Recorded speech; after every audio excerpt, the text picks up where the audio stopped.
لله رب العالمين والعاقبة للمتقين والصلاة والسلام على سيد الأنبياء والمرسلين أما بعد فأعوذ بالله من الشيطان الرجيم بسم الله الرحمن الرحيم إن الذين آمنوا وعملوا الصالحات سيجعل لهم الرحمن ودا وقال تعالى ومن أعرض عن ذكري فإن له معيشة ضنكا ونحشره يوم القيامة أعمى إلى آخر الآية صدق اللہ العظیم.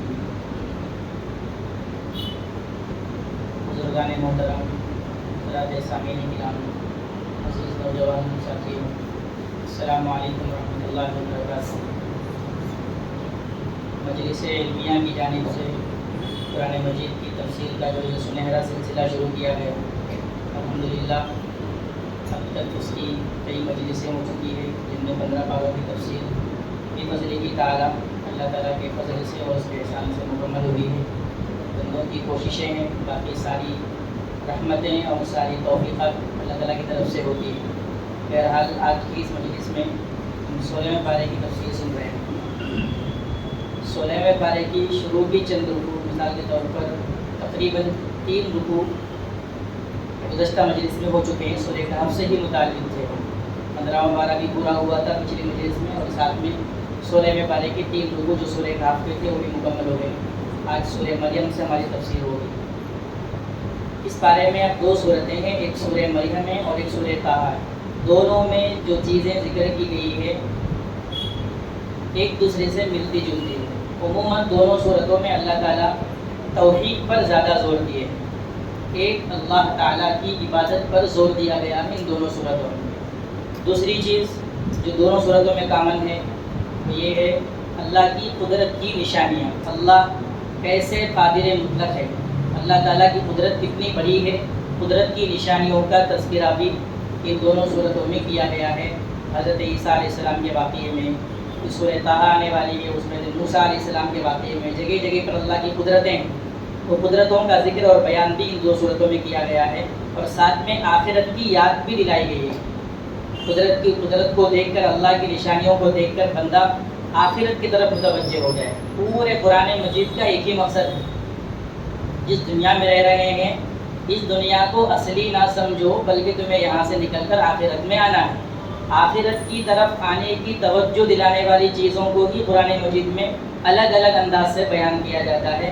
نصرف الآیات کا لفظ آتا ہے قرآن مجید میں. ہم نشانیوں کو الگ الگ انداز میں بیان کرتے ہیں. لعلہم یفقہون، لعلکم تفقہون کے الفاظ آتے ہیں تاکہ تم سمجھ سکو، تاکہ تم غور کر سکو. ایک ہی بات کو اللہ تعالیٰ موسیٰ علیہ السلام کا واقعہ آنے والا ہے دوسرے سورے میں. اس صورت میں عیسیٰ علیہ السلام کا واقعہ ہے، زکریا علیہ السلام کا واقعہ. یہ بھی تفصیل سے پچھلے بھی آ چکا ہے سورہ مریم میں. یہ سورہ مریم کہہ رہا ہوں، سورہ آل عمران میں یہ واقعہ آ چکا ہے، مکمل وضاحت سے وہاں پر بھی موجود ہے. اسی طریقے سے پارہ نمبر 6 سورہ مائدہ میں بھی عیسیٰ علیہ السلام کا واقعہ وہاں پر بھی آیا ہوا ہے سورہ انعام سے پہلے. لیکن اللہ تبارک و تعالیٰ جگہ جگہ پر تذکرہ کرتے رہتے ہیں، انہی باتوں کو، اسی واقعے کے ایک ٹکڑے کو ریپیٹ کرتے رہتے ہیں تاکہ اس سے ایک سبق لیتا رہے مسلمان. اس کے اندر آخرت کی یاد تازہ ہوتے رہے، اللہ کی قدرت کی یاد تازہ ہوتے رہے، اللہ کی عظمت دل میں بیٹھتے رہے، تاکہ وہ ایک اللہ کی عبادت کرنے والا بنے، اس کی نظر ہمیشہ اللہ کی ذات پر ہو. اس لیے اللہ تعالیٰ قرآن مجید میں اپنے قدرت کی چیزوں کو ذکر کرتے ہیں. بندہ سمجھے کہ اللہ اتنے بڑے قادر ہیں، اللہ کی اتنی بڑی قدرتیں ہیں، تو اللہ تعالیٰ سے ہی لو لگانا چاہیے، پھر اللہ تعالیٰ ہی کی عبادت کرنا چاہیے تاکہ ہم اللہ تعالیٰ کے مقرب بندے بن سکیں. تو پورے قرآن مجید کا خلاصہ دیکھا جائے تو یہی ہے کہ کائنات کے اندر غور و فکر کر کے، اللہ کی قدرتوں کے اندر غور و فکر کر کے، آخرت کی تیاری کرنے والا اور اللہ کی عظمت کو دل میں بٹھا کر اللہ سے قریب ہونے کی کوشش کرنا، یہ پورے قرآن مجید کا خلاصہ ہے.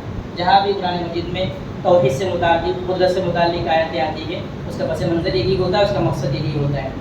بہرحال سورہ مریم کے شروع میں اللہ تبارک و تعالیٰ حضرت زکریا علیہ السلام کا تذکرہ کیے ہیں. اس سورہ میں بھی زکریا علیہ السلام کا واقعہ ہے، اس کے بعد مریم علیہ السلام کا واقعہ ہے.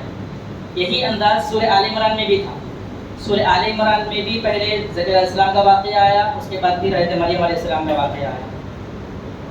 دونوں کو ساتھ ساتھ ذکر کرنے کی وجہ یہ ہے، وہاں بھی دونوں ساتھ میں آئے، یہاں بھی دونوں ساتھ میں آئے. اس کی وجہ یہ ہے کہ دونوں میں بڑا گہرا تعلق ہے. ایک اور دوسری چیز یہ ہے کہ حضرت زکریا علیہ السلام کو حضرت مریم علیہ السلام کو دیکھ کر اللہ تعالیٰ کی ایک قدرت انہیں سمجھ میں آئی، اس قدرت کا واسطہ وہاں بھی دیے، اس قدرت کا واسطہ ہے یہاں پر بھی دے رہے ہیں۔ وہاں پر آپ سن چکے ہیں تفصیل سے، اس پارے کی تفصیل بھی میرے ہی ذمہ کی سورہ آل عمران کی۔ وہاں پر ہے کہ مریم علیہ السلام کی ذمہ داری انہیں دی گئی تھی زکریا علیہ السلام کو۔ واقعہ دوبارہ میں شارٹ ذکر کر کے آگے بڑھوں گا۔ حضرت مریم علیہ السلام جب پیٹ میں تھی، ان کی والدہ حنہ بنت فاقودہ جن کا نام ہے، وہ حمل سے تھی تو دعا مانگی تھی کہ یا اللہ میرے پیٹ میں اگر بچہ ہے، اگر یہ بچے کی ولادت ہوگی، بچہ پیدا ہوگا، اگر مجھے مذکر لڑکا اگر پیدا ہوگا تو اس لڑکے کو میں بیت المقدس کی خدمت کے لیے وقف کر دوں گی، یہ بچہ ہمیشہ خدمت میں رہے گا بیت المقدس، اور لڑکے ہی خدمت کرتے ہیں، مرد ہی خدمت کر سکتے ہیں مسجد کے اندر، اس لیے یہ منت مانگی تھی مریم علیہ السلام کی والدہ۔ لیکن اللہ کی قدرت یہ ہوئی کہ بیٹے کے بجائے بیٹی پیدا ہوگی، لیکن اس بیٹی کو بھی بیت المقدس کے ایک گوشے میں، ایک کونے میں رکھ کر اللہ کی عبادت کے لیے فارغ کر دیا کہ یہ بیٹی اللہ کی عبادت میں رہے گی، خدمت تو نہیں کر سکتی بیت المقدس کی، تو ایک کونے میں مسجد میں رہ کر اللہ کی عبادت میں لگی رہے گی۔ ان کے لیے ایک مخصوص کمرہ تیار کیا گیا، اس کمرے میں وہاں رکھتی تھی بیت المقدس کے اندر۔ زکریا علیہ السلام کو ان کی سرپرستی دی گئی، سرپرستی کے پیچھے بھی ایک پس منظر ہے۔ سب اختلاف ہوا کون اس بچی کا سرپرست بنیں گے، کون اس بچی کی ذمہ داریاں سنبھالیں گے، کیونکہ سب تیار تھے، میں ذمہ داری لوں گا، میں لوں گا، ہر کوئی آگے بڑھ رہے تھے۔ اس میں ایک فیصلہ کیا گیا کہ سب اپنے اپنے تورات لکھنے کی جو قلم ہے وہ قلم لے کر جائیں اور نہر میں جا کے ڈالیں، جس کا قلم الٹی سمت پہ بہے گا وہ اس کی ذمہ داری لے گا۔ مریم علیہ السلام نے سب جا کر جو ہے ڈال دیے نہر میں، سب کے قلم ڈوب گئے، صرف زکریا علیہ السلام کا قلم جو ہے وہ چل رہا تھا الٹی سمت پر، تو ان کو ذمہ داری سونپی گئی مریم علیہ السلام کی۔ اور دوسری وجہ اس میں یہ بھی تھی کہ وہ خالو ہوتے رشتے میں مریم علیہ السلام کی، تو خالو ہونے کی وجہ سے بھی وہ سرپرستی کے زیادہ حقدار تھے دوسروں کے مقابلے میں، کیونکہ خالہ ماں کے درجے میں ہوتی ہے، اب ماں کی جگہ پر ماں تو نہیں ہے، خالہ ہے، تو خالہ ہونے کی وجہ سے یہ میری سرپرستی میں آنے کی زیادہ حقدار ہے، یہ کہہ کر بھی زکریا علیہ السلام اور سرپرستی میں لے لیے تھے۔ تو اس کمرے میں رکھے، بہرحال ان کے دیکھ بھال کرنا، ان کے پاس آنا جانا رہتا تھا۔ ایک دن آئے اور دیکھے بے موسم کے پھل رکھے ہوئے ہیں، ان سیزن کے فروٹس رکھے ہوئے، ان کے پاس کوئی موسم نہیں ہے لیکن وہ پھل کھا رہی ہے۔ آم کا موسم نہیں ہے، آم موجود ہے، سیب کا موسم نہیں ہے، سیب موجود ہے۔ تو سوال یہ کہ انا لگی ہاتھا، یہ سب تیرے پاس کہاں سے آئے؟ مریم السلام جواب دیا، قالت هو من عند اللہ، یہ سب اللہ کے پاس سے آئے ہیں۔ ان اللہ یرزق من یشاء بغیر حساب، اللہ جس کو چاہتے ہیں بغیر وہم و گمان کے اس کو رزق دیتے ہیں۔ اللہ تعالیٰ مجھے اپنے غیب سے کھلا رہے ہیں، اللہ تعالیٰ کی طرف سے یہ روزی پہنچی ہے۔ اس وقت زکریا علیہ السلام کو اللہ کی قدرت سمجھ میں آ گئی، اسی کو یہاں پر بتانا ہے اصل مقصد میرا۔ تو قدرت یہ تھی کہ جو اللہ تعالیٰ مریم کو بے موسم کا پھل کھلا سکتا ہے، موسم نہیں ہے پھر بھی پھل کھا رہی ہے۔ میری عمر تو ہو چکی ہے 120 سال، مطلب زکریا علیہ السلام کی عمر 120 سال کی ہے اور ان کی بیوی کی عمر تقریباً 90 سے اوپر۔ یہ عمر ایسی ہے کہ اس عمر میں اولاد ملنے کی کوئی امید نہیں ہے، یہ اولاد ملنے کا موسم نہیں ہے۔ تو جیسا اللہ تعالیٰ مریم علیہ السلام کو بغیر موسم کے پھل کھلا سکتے ہیں کہ اللہ کی قدرت ہے، تو اللہ تعالیٰ اپنی ویسے ہی قدرت یہاں بھی دکھلا سکتے ہیں کہ بغیر موسم کی اولاد مجھے دے سکتے ہیں۔ اولاد ملنے کا موسم نہیں ہے لیکن پھر بھی اولاد ملے گی۔ ہنالک دعا زکریا ربہ، اس وقت زکریا علیہ السلام نے اپنے رب سے دعا کی، رب هب لی من لدنک ذریۃ طیبہ، کہ اللہ مجھے ایک پاکیزہ اولاد نصیب فرما۔ اسی دعا کا تذکرہ یہاں پر بھی شروع میں کیا گیا ہے، کاف ہا یا عین صاد، یہ حروف مقطعات ہے، اس کا مطلب صرف اللہ تعالیٰ ہی جانتے ہیں۔ ایک اور قول کے مطابق اللہ تبارک و تعالیٰ اور پیغمبر، یہ دونوں کے بیچ میں ایک راز ہے۔ میاں عاشق و معشوق رمز است، کرامن کاتبین راہم خبر نیست، یہ عاشق اور معشوق اللہ اور اس کے رسول کے بیچ میں ایک سیکرٹ ورڈ ہے کہ اللہ اور اس کے رسول کے علاوہ کوئی بھی نہیں جانتے ہیں۔ الف لام میم صاد، الف لام را، الف لام میم را، کاف یا عین صاد، جو الفاظ آتے ہیں سورتوں کی شروع میں عموماً ان کو حروف مقطعات بولتے ہیں۔ مقطعات کا مطلب کاٹ کاٹ کے توڑ کے پڑھے جانے والے حروف، ان کو توڑ کے پڑھتے ہیں۔ کاف الگ، ہا الگ، یا الگ، عین الگ، صاد الگ، ملا کر کاف یا عین صاد نہیں بولتے۔ اس طرح الف لام میم کو ملا کر علم طرح بول کے پڑھتے ہیں ہم، حمزہ زبر آ، لام زبر لم، علم، تا زبر تا، علم تا، ایسا پڑھتے ہیں ملا کر۔ لیکن یہاں ملا کر نہیں پڑھتے تو توڑ کر پڑھتے ہیں، کاف ہا یا عین صاد، اس لیے ان کو مقطعات بولتے ہیں، توڑ کر پڑھے جانے والے حروف۔ بہرحال اس کا مطلب سوائے اللہ تعالیٰ کے یا پیغمبر صلی اللہ علیہ وسلم کے علاوہ کوئی نہیں جانتے ہیں۔ قیامت میں اس کا راز کھلے گا۔ ذکر رحمت ربک عبدہ زکریا، اپنے بندے اللہ تعالیٰ اپنے بندے پر رب کی خاص رحمت کا ذکر ہے، یعنی بندہ زکریا ہے، اپنے بندے زکریا پر آپ کے رب کی رحمت کا خاص تذکرہ یہاں پر کیا جا رہا ہے۔ وہ خاص رحمت یہی ہے کہ اللہ تعالیٰ ان کو بڑھاپے میں جہاں اولاد کی امید نہیں تھی وہاں پر خصوصی رحمت فرما کر انہیں اولاد نصیب فرمائی۔ نادا ربہ نداء خفیہ، جب انہوں نے اپنے رب کو آہستہ آواز میں پکارا۔ اس آیت کو سامنے رکھ کر علماء کرام ایک بات لکھے ہیں کہ دعا آہستہ ہونا چاہیے۔ دعا ایک راز ہے جو بندہ اللہ تعالیٰ کے سامنے رکھتا ہے۔ دعائیں جتنی زیادہ خفی ہوتی ہے وہ دعائیں اتنی زیادہ قبول ہوتی ہیں۔ چھپا کر آہستہ آواز میں کی جانے والی دعائیں، یہ دعائیں اللہ کی زیادہ مقبول ہوتی ہے، اور کبھی کبھی زور سے بھی کرنا چاہیے تعلیماً، لوگوں کی تعلیم کے لیے، لوگوں کو دعا کا یقین دلانے کے لیے، دعا کی تعلیم کے لیے بھی دعا زور سے کرنے کی اجازت ہے، لیکن دعا کو عموماً اور زیادہ تر آہستہ آواز میں کرنے کی کوشش کرنا چاہیے۔ اب آگے ہیں دعا کس طرح کر رہے ہیں، وہ دعا کی یہ تو بتایا دعا کیسے کی ہے۔ رب انی وہن العظم منی، بڑے عجیب الفاظ ہے، بڑے عاجزانہ الفاظ ہے۔ رب انی وہن العظم منی، اے میرے رب ہڈیاں کمزور ہو چکی ہے۔ انی وہن العظم منی، 120 کی عمر ہے، ہڈیاں بالکل کمزور ہو چکی ہیں۔ ہڈیاں ہی انسان کے جسم کے اندر اصل ہے، ہڈی اگر کمزور پڑ جائے تو پھر آدمی چلنے پھرنے کے قابل بھی نہیں رہتا ہے۔ ہڈیاں میری کمزور ہو چکی ہے۔ واشتعل الرأس شیبا، اور میرے سر پر پوری سفیدی پھیل گئی ہے، پورے بال میرے سفید ہو چکے ہیں۔ ولم اکن بدعائک رب شقیا، لیکن میں آپ سے دعا کرنے میں نا امید نہیں ہوں، میں بدبخت نہیں ہوں گا آپ کو دعا کر کے، مجھے ضرور آپ سے دعا کر کے میری دعا ضرور قبول ہوگی، یہ یقین ہونا چاہیے۔ اس سے دعا کا ایک طریقہ بتایا گیا کہ اللہ تعالیٰ کے سامنے پہلے اپنی عاجزی ظاہر کرے، اپنی کمزوریاں گنائے اللہ کے سامنے۔ اللہ میں اس معاملے میں بھی کمزور ہوں، اس میں بھی کمزور ہوں، اس میں بھی کمزور ہوں، اس میں بھی کمزور ہوں، طاقتور تو آپ ہی۔ اللہ تعالیٰ کے سامنے اپنے کمزوری بتا کر پھر اللہ کی طاقت کا تذکرہ کر کے جو دعا مانگی جاتی ہے وہ اقرب الی الاجابہ ہوتی ہے، وہ دعا قبول ہونے کے زیادہ قریب ہوتی ہے۔ وَإِنِّي خِفْتُ الْمَوَالِيَ مِنْ وَرَائِي، میرے بعد کوئی نہیں ہے سنبھالنے والا میرے منصب کو۔ وَكَانَتِ امْرَأَتِي عَاقِرًا، میری بیوی بانجھ ہے، اولاد بھی نہیں ہو سکتی ہے، عمر پہنچ چکی ہے۔ فَهَبْ لِي مِن لَدُنْكَ وَلِيًّا، لہذا تو اپنی طرف سے، لدن کا جو عربی میں آتا ہے وہ خاص کے لیے آتا ہے، وہ خاص اپنی طرف سے ایک ذمہ دار میرے گھرانے میرے گھر میں نصیب فرما۔ میں ترجمہ نہیں کر رہا ہوں آیتوں کے، میں ترجمہ نہیں کر رہا ہوں، ترجمہ کریں گے تو پھر ترجمے میں چلے جائے گا ہمارا، قرآن کا خلاصہ بیان کرنا مقصود ہے یہاں پر۔ تو ولی کا لفظ استعمال کیا گیا ہے، ذمہ دار جو بن سکے، میرے جانے کے بعد میرا جو منصب ہے اس منصب کو سنبھال سکے، لوگوں کی تعلیم، لوگوں کو دین کی طرف بلانا، اس ذمہ داری کو سنبھالنے والا کوئی بیٹا مجھے نصیب فرمائیے۔ یرثنی و یرث من آل یعقوب، جو میرا بھی اور آل یعقوب کا بھی وارث بنے۔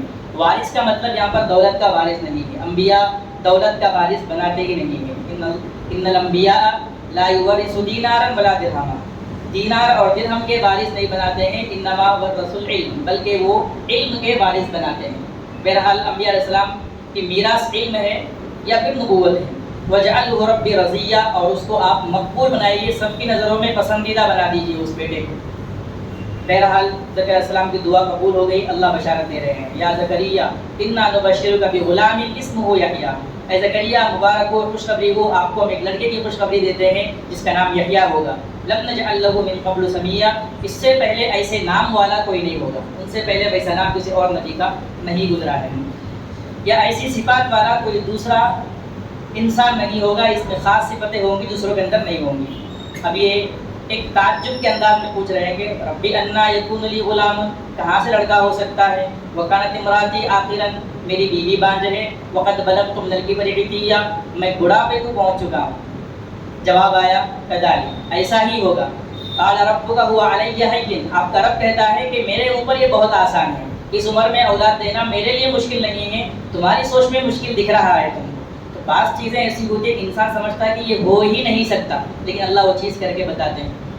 تو کبھی بھی اللہ تعالیٰ سے دعا کرتے وقت یہ نہیں کہنا کہ اللہ بہت مشکل کام ہے یہ نہیں ہو سکتا، نہیں، کتنا بھی مشکل کام ہے آپ اس کو حل کر سکتے ہیں، اس امید سے اللہ سے دعا مانگنا چاہیے۔ یہ مت کہو خدا سے کہ میری مشکلیں بڑی ہے، ان مشکلوں سے کہہ دو میرا خدا بڑا ہے، مشکلوں سے کہہ دو کہ خدا بڑا ہے، خدا سے مت بولو کہ میری مشکلیں بڑی بڑی ہے، اس کے سامنے سب آسان ہے۔ وقد خلقتک من قبل ولم تک شیئا، میں اس سے پہلے تجھ کو بھی پیدا کر چکا ہوں تو کچھ بھی نہیں تھا۔ زکریا السلام سے کہا جا رہا ہے کہ آپ کو بھی تو پیدا کیا تھا، آپ بھی دنیا کے اندر پہلے نہیں تھے، تو جب آپ کو عدم سے وجود میں لے کر آئے تو ایک نیا بیٹا دینا ہمارے لیے کیا مشکل ہے۔ زکریا السلام کو نشانی دے دو، مجھے کوئی کلو پہچانو کہ بچہ ہونے والا ہے۔ تو اشارہ یہ دیا گیا کہ آپ 3 دن تک کنٹینیو لوگوں سے بات نہیں کر سکیں گے، آٹومیٹیکلی آپ کی زبان بند ہو جائے گی، 3 دن تک آپ بات نہیں کر سکیں گے۔ ہاں ذکر و اذکار تو زبان پر چلتے رہیں گے، خالی بات چیت بند ہو جائے گی، بات چیت کرنے کے لیے زبان نہیں کھلے گی۔ اگر وہ ایسی نشانی آپ کو دکھ جائے سمجھ جانا کہ اب وقت قریب آ چکا ہے۔ فخرج علی قوم من المحراب فاوحى الیہم ان سبحوا بکرۃ وعشیا، اپنے قوم کے سامنے نکلے محراب سے اور اشارہ کیا کہ اشارے سے بات کریں، زبان چلی نہیں رہی ہے، اشارے سے بات کر رہے ہیں کہ اللہ کی تسبیح بیان کرو صبح اور شام۔ بہرحال شارٹ کر رہا واقعہ قرآن مجید یہاں پر کہ اس کے بعد عیسیٰ یحییٰ علیہ السلام کی ولادت ہو گئی اور وہ ایک عمر کو بھی پہنچ گئے۔ اب ان سے گفتگو ہو رہی ہے یحییٰ علیہ السلام سے، یا یحییٰ خذ الکتاب بقوۃ، اے یحییٰ کتاب کو مضبوطی سے پکڑ لو، کتاب یعنی تورات، اس کو مضبوطی سے تھام لو، اس پر عمل کرتے رہو۔ وَآتَيْنَاهُ الْحُكْمَ صَبِيًّا، بچپن میں ہی ہم نے ان کو نبوت دے دی تھی، مطلب ہے کہ نبوت ملنا آنے یقینی ہے، اس لیے نبوت دے دی ہے بول کے بول رہے ہیں، ورنہ نبوت تو عموماً بڑے ہونے کے بعد 40 سال کے بعد دی جاتی ہے، لیکن بچپن میں ہی نبوت دینا جو قرآن یہاں پر بول رہا ہے اس کا مطلب یہ ہے کہ نبوت ملنا یقینی ہے، اس لیے بچپن میں ہی دے دیے بول رہے ہیں۔ ایک آدمی آیا، کوئی کام کروانا ہے اس سے کسی آفیسر سے، اس نے کہا جاؤ تمہارا کام ہو گیا۔ کام ہوا، ابھی تو کل جا کے کل پورا پروسیس ہونا ہے، اس کے بعد وہ کام 1 ہفتے کے بعد ہوگا، لیکن انہیں بول دیا کہ جاؤ تمہارا کام ہو گیا، کا مطلب وہ کام ہونا یقینی ہے، اس لیے اس کو ہو گیا بول کے پاسٹ کے ورڈ سے اس کو تعبیر کیا گیا ہے، ماضی کے الفاظ سے۔ ویسے ہی یحییٰ علیہ السلام کو آگے چل کر نبوت ملنا یقینی ہے، اس لیے کہا گیا کہ نبوت دے دی گئی ہے بچپن میں ہی۔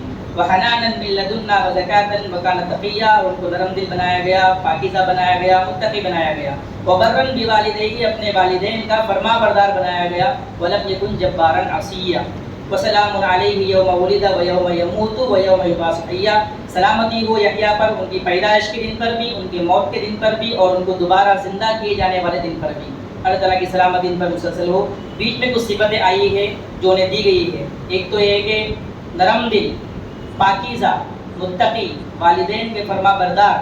وَلَمْ يَكُنْ جَبَّارًا عَصِيًّا، سخت مزاج نہیں ہوں گے اور نافرمان نہیں ہوں گے۔ یہ صفتیں اللہ تعالیٰ اشارہ دے رہے ہیں کہ اللہ کے مقبول بندوں میں صفتیں ہونی چاہیے۔ یہاں تک تو یحییٰ علیہ السلام اور زکریا علیہ السلام کا واقعہ مکمل ہو چکا ہے۔ اب اس کے بعد وَاذْكُرْ فِي الْكِتَابِ مریم، مریم علیہ السلام کا واقعہ یہاں پر تفصیل سے آ رہا ہے، نام ہی اس کا سورہ مریم رکھا گیا ہے۔ خاص طور سے عیسائیوں پر اللہ تبارک و تعالیٰ رد کر رہے ہیں اس صورت میں کہ عیسائی عیسیٰ علیہ السلام کو یا تو خدا بولتے ہیں، یا خدا کا بیٹا بولتے ہیں، یا 3 میں سے ایک بولتے ہیں۔ وہ کچھ بھی نہیں ہے، عیسیٰ علیہ السلام اللہ کے بندے ہیں، اللہ کے ایک نبی ہیں۔ یہ ثابت کرنے کے واسطے اللہ تعالیٰ قرآن مجید میں کئی آیتوں میں اشارے دیے ہیں۔ بہرحال واقعہ مریم علیہ السلام کا ہے۔ مریم علیہ السلام کو جو کمرہ دیا گیا تھا بیت المقدس میں، اس کمرے سے نکل کر عبادت خانے میں بھی آنا جانا کبھی ہوتا تھا۔ تو ایک دن جب شرقی علاقے میں گئی، مشرق کے علاقے میں جب اس کمرے میں گئی تو وہاں پر اللہ تبارک و تعالیٰ جبرائیل علیہ السلام کو بھیج دیے۔ عیسیٰ علیہ السلام کی تذکرہ ہے ولادت کا، کیسے ولادت ہوئی عیسیٰ علیہ السلام کی۔ تو جب پردے آپس میں ڈال لی تاکہ لوگ نہ دیکھیں، تو اس وقت جبرائیل علیہ السلام ایک مکمل انسان کی شکل میں حاضر ہوئے، فَتَمَثَّلَ لَهَا بَشَرًا سَوِيًّا، جیسے ہی دیکھی کہ پردے لگے ہوئے ہیں، پردے کے اندر کوئی مرد آ گیا، فرشتہ ہے، لیکن کیا معلوم ہے تو فرشتہ ہے، وہ تو انسان کی شکل میں آیا ہوا ہے۔ تو دیکھتے ہی فوراً کہا انی اعوذ بالرحمن منک ان کنت تقیا، میں رحمان کی پناہ چاہتی ہوں تجھ سے، اگر تو ڈرنے والا متقی بندہ ہے تو دور ہو جائے یہاں سے، ڈرے ڈرو مت۔ انما انا رسول ربک، میں تمہارے رب کی طرف سے ایک فرشتہ ہوں جو تمہارے پاس بھیجا گیا ہوں۔ لأہب لک غلاما زکیا، تمہیں ایک پاکیزہ بیٹا دینے کے واسطے میں تمہارے پاس آیا ہوں، اللہ نے مجھے تمہیں پاکیزہ بیٹا دینے کے لیے بھیجا ہے۔ مریم نے کہا انا یکون لی غلام ولم یمسسنی بشر ولم اک بغیا، لڑکا مجھے کہاں سے ہو سکتا ہے، نہ مجھے کسی انسان نے چھوا اور نہ میں زانیہ بدکار ہوں۔ بچے پیدا ہونے کی 2 ہی صورتیں ہیں، نکاح کر کے کوئی مرد چھوئے، نکاح ہے ایک طریقہ بچے پیدا ہونے کا، دوسرا طریقہ ہے زنا، نہ تو میری شادی ہوئی کسی سے، میں کنواری ہوں، اور نہ میں کوئی بدکار ہوں، تو پھر بیٹا مجھ سے کہاں سے پیدا ہوگا۔ جبرائیل جواب دیے کذالک، یہ ایسا ہی ہونے والا ہے، ربک ہوا علیہ حیٌّ، تیرے رب نے کہا ہے کہ یہ مجھ پر بہت آسان ہے، وَلِنَجْعَلَهُ آیَةً لِلنَّاسِ وَرَحْمَةً مِنَّا، اللہ تعالیٰ یہ چاہتے ہیں کہ اس کو لوگوں کے لیے ایک نشانی بنائے اس بچے کو، اور ہماری طرف سے وہ بچہ خاص رحمت بن کر آئے دنیا میں۔ وَكَانَ أَمْرًا مَقْضِيًّا، یہ فیصلہ ہو چکا ہے، ایسا ہونا ہی ہے۔ بہرحال جبرائیل علیہ السلام ان کے گریبان میں پھونکے، پھونکتے ہی حمل ہو گیا، فَحَمَلَتْهُ فَانْتَبَذَتْ بِهِ مَكَانًا قَصِيًّا، وہ حاملہ ہو گئی، اور جب وقت حمل جب وضع حمل کا وقت آیا، قرآن بہت شارٹ کر کے بات کر رہا ہے، 9 مہینے کے ٹائم کو صرف ایک فا کے اندر قرآن موڑ دیا، پورا 9 مہینے حمل ہو گیا، صرف آگے ایک فانتبذت میں جو فا ہے وہ فا میں 9 مہینے نکل گئے ہیں، فانتبذت به مکانا قصیا، جب ڈیلیوری کا وقت آیا تو وہ ایک دور جگہ پر چلے گئی بچے کو لے کر، وہ حمل کو لے کر، فاجاءها المخاض الى جذع النخلہ، درد زہ کی وجہ سے کھجور کے تنے کے پاس آئی، قالت یا لیتنی مت قبل هذا وكنت نسیا منسیا، ایسا خطرناک وقت ہوتا ہے، وہ بڑا شدید وقت ہوتا ہے، کہہ رہی ہے کہ کاش میں اس سے پہلے ہی مر چکی ہوتی اور میں نسیہ منسیہ بالکل بھلا چکی ہوتی، لوگ مجھے بالکل بھلا دیے ہوتے، میرا کوئی نام و نشان ہی نہ ہوتا۔ وہ تکلیف کے مارے ایسا کہہ رہے کہ بدنامی کا ڈر بھی ہے ایک، تو میرے جانے کے بعد لوگ بدنام کریں گے کہ کہاں سے شادی تو ہوئی نہیں، بچہ کہاں سے آ گیا۔ اس غم میں یہ بات کہہ رہی ہے موت کی دعا کرنا شریعت میں جائز نہیں ہے، ہاں آخرت کی فکر کے لیے، آخرت کی خاطر، اللہ کی محبت کے لیے موت کی دعا مانگنے کی اجازت ہے، بلکہ موت ایک ایمان والے کے لیے تحفہ ہے جو اللہ سے ملانے والی چیز ہے۔ الموت جسر یوصل الحبیب الی الحبیب، موت ایک برج ہے جو محبوب کو حبیب سے ملاتا ہے، تو اللہ کی محبت میں، جنت کی محبت میں موت کی دعا کرنے کی اجازت ہے، دنیا کی مشقتوں میں آ کر موت کی تمنا کرنے کی اجازت نہیں ہے، خاص طور سے ہماری شریعت کے اندر۔ بہرحال جب یہ کیفیت تھی ان کی، فناداها من تحتها الا تحزني قد جعل ربك تحتك سريا، آئی ایک جگہ پر، دور جگہ پر جا گئی تھی، تو اس جگہ پر اوپر کھڑی ہوئی مریم علیہ السلام، تو نیچے جبرائیل علیہ السلام آواز دے رہے ہیں، فناداها من تحتها، نیچے سے آواز دی جبرائیل نے، لا تحزنی، غم مت کرو، قد جعل ربك تحتك سريا، تمہارے رب نے تمہارے نیچے ایک نہر بنا دیا ہے، نہر سے پیو، وہزی الیک بجذع النخلۃ، کھجور کا تنا جو تمہارے سامنے ہے اس کو پکڑ کر ہلاؤ، تساقط علیک رطبا جنیا، تمہارے اوپر تازہ کھجور تم پر گریں گے اور تم پر برسائے گا، تو کھاجا تازہ کھجور انہیں دے رہے ہیں اور پینے کے لیے صاف شفاف پانی مل رہا ہے، اس پانی میں تھوڑی گرماہٹ بھی ہے اور کھجور کے اندر بھی گرم تاثیر ہے۔ اس آیت سے اطباء ایک بات نکالے ہیں ڈاکٹرز، وہ یہ ہے کہ ڈیلیوری کے موقع پر گرم چیزوں کے استعمال سے ڈیلیوری میں آسانی ہوتی ہے، کھجور گرم چیز ہے تو کھجور بھی کھلانا چاہیے ڈیلیوری کے موقع پر، لیکن ڈاکٹر کے مشورے سے۔ فَكُلِي وَاشْرَبِي وَقَرِّي عَيْنًا، تو کھاؤ اور پیو اور اپنی آنکھوں کو ٹھنڈی کرو، یہ کھجور ہے کھاؤ، یہ پانی ہے پیو، اور جو بیٹا پیدا ہوا وہ بیٹے کو دیکھ کر آنکھیں ٹھنڈی کر لو، کیونکہ اولاد آنکھوں کی ٹھنڈک ہوتی ہے۔ فَإِمَّا تَرَيِنَّ مِنَ الْبَشَرِ أَحَدًا، اب خوف ہے بدنامی کا، اگر کوئی آدمی تمہیں نظر آئے، فقولی، صاف سیدھا ان سے بول دو کہ میں نے رحمان کے واسطے آج روزہ رکھا ہے کہ میں آج کسی انسان سے بات نہیں کروں گی۔ اس شریعت میں بات نہیں کرنے کا روزہ تھا، روزہ رکھتے تھے بات نہیں کرنے کا، اس دن پورا خاموشی کا روزہ ہوتا تھا، تو اس شریعت کے مطابق کہہ دو کہ میرے روزے کی منت ہے آج کی، آج میں روزہ رکھی ہوں، کسی سے بات چیت نہیں کروں گی۔ فَأَتَتْ بِهِ قَوْمَهَا تَحْمِلُهُ، وہ بچے کو اٹھا کر قوم کے پاس آئی، قَالُوا يَا مَرْيَمُ لَقَدْ جِئْتِ شَيْئًا فَرِيًّا، کہنے لگی قوم کے مریم تو بہت بڑا کام کر کے آئی ہے، لَقَدْ جِئْتِ شَيْئًا فَرِيًّا، بڑی تہمت والا کام کر کے تو آئی۔ یا اخت ہارون ما کان ابوک امرأ سوء وما کانت امک بغیہ، اے ہارون کی بہن، ہارون کی بہن کا مطلب جو موسیٰ علیہ السلام ساتھ میں جو ہارون تھے وہ ہارون مراد نہیں ہے، ان کے نام پر ان کے بھائی کا نام بھی ہارون تھا، انبیاء کے نام پر برکتن نام ہے، جیسے آج کل لوگ رکھتے ہیں کسی کا نام موسیٰ ہے، کسی کا نام محمد ہے، تو نبی کے نام پہ نام رکھ رہے ہیں، ویسے ہارون علیہ السلام کے نام پر مریم علیہ السلام کے بھائی کا نام بھی رکھا گیا تھا ہارون۔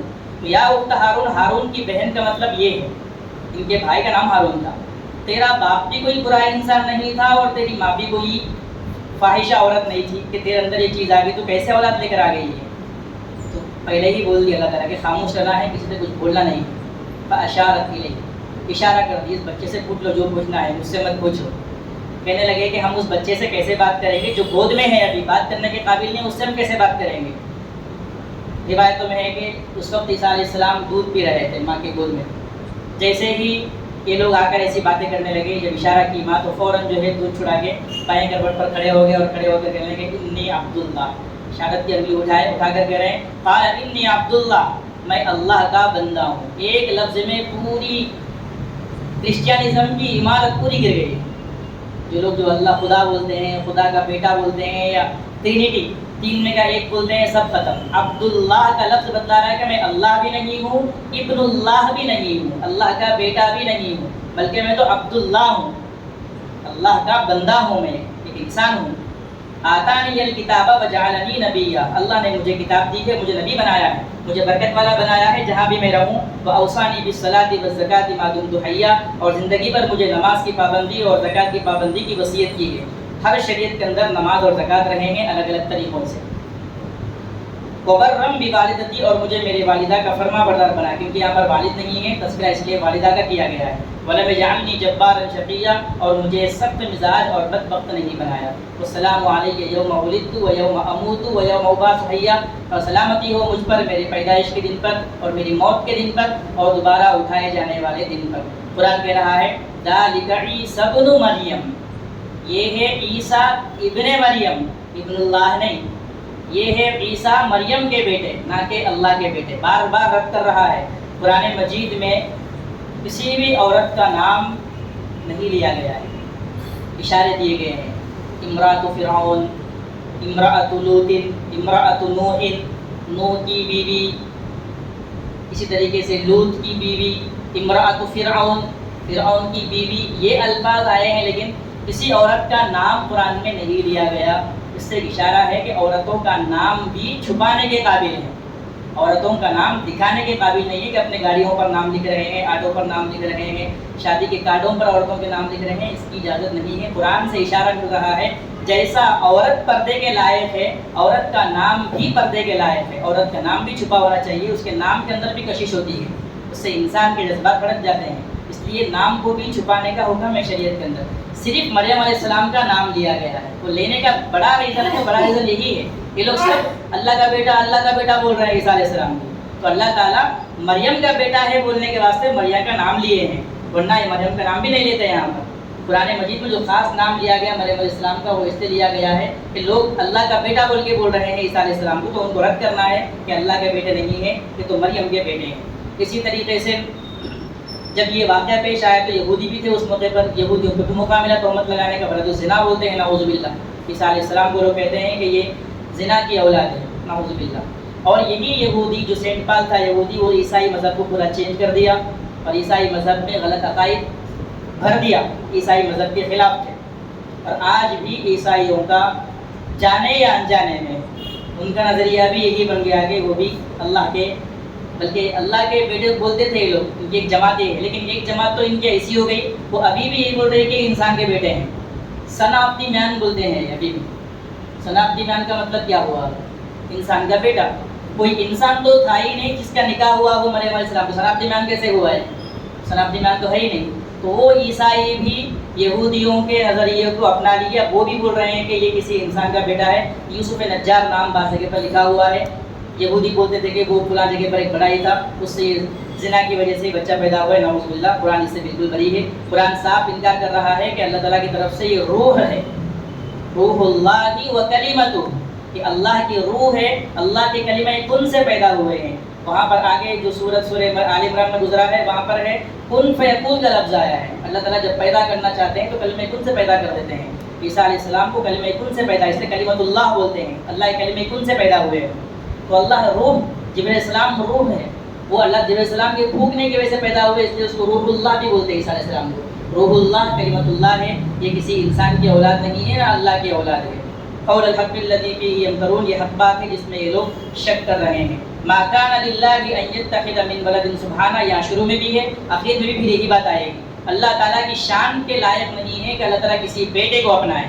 اللہ تعالیٰ تو واحد ہے، توحید ثابت ہو رہی ہے۔ شروع میں بتایا آپ کو، اس صورت میں توحید پر زیادہ زور دیا گیا ہے۔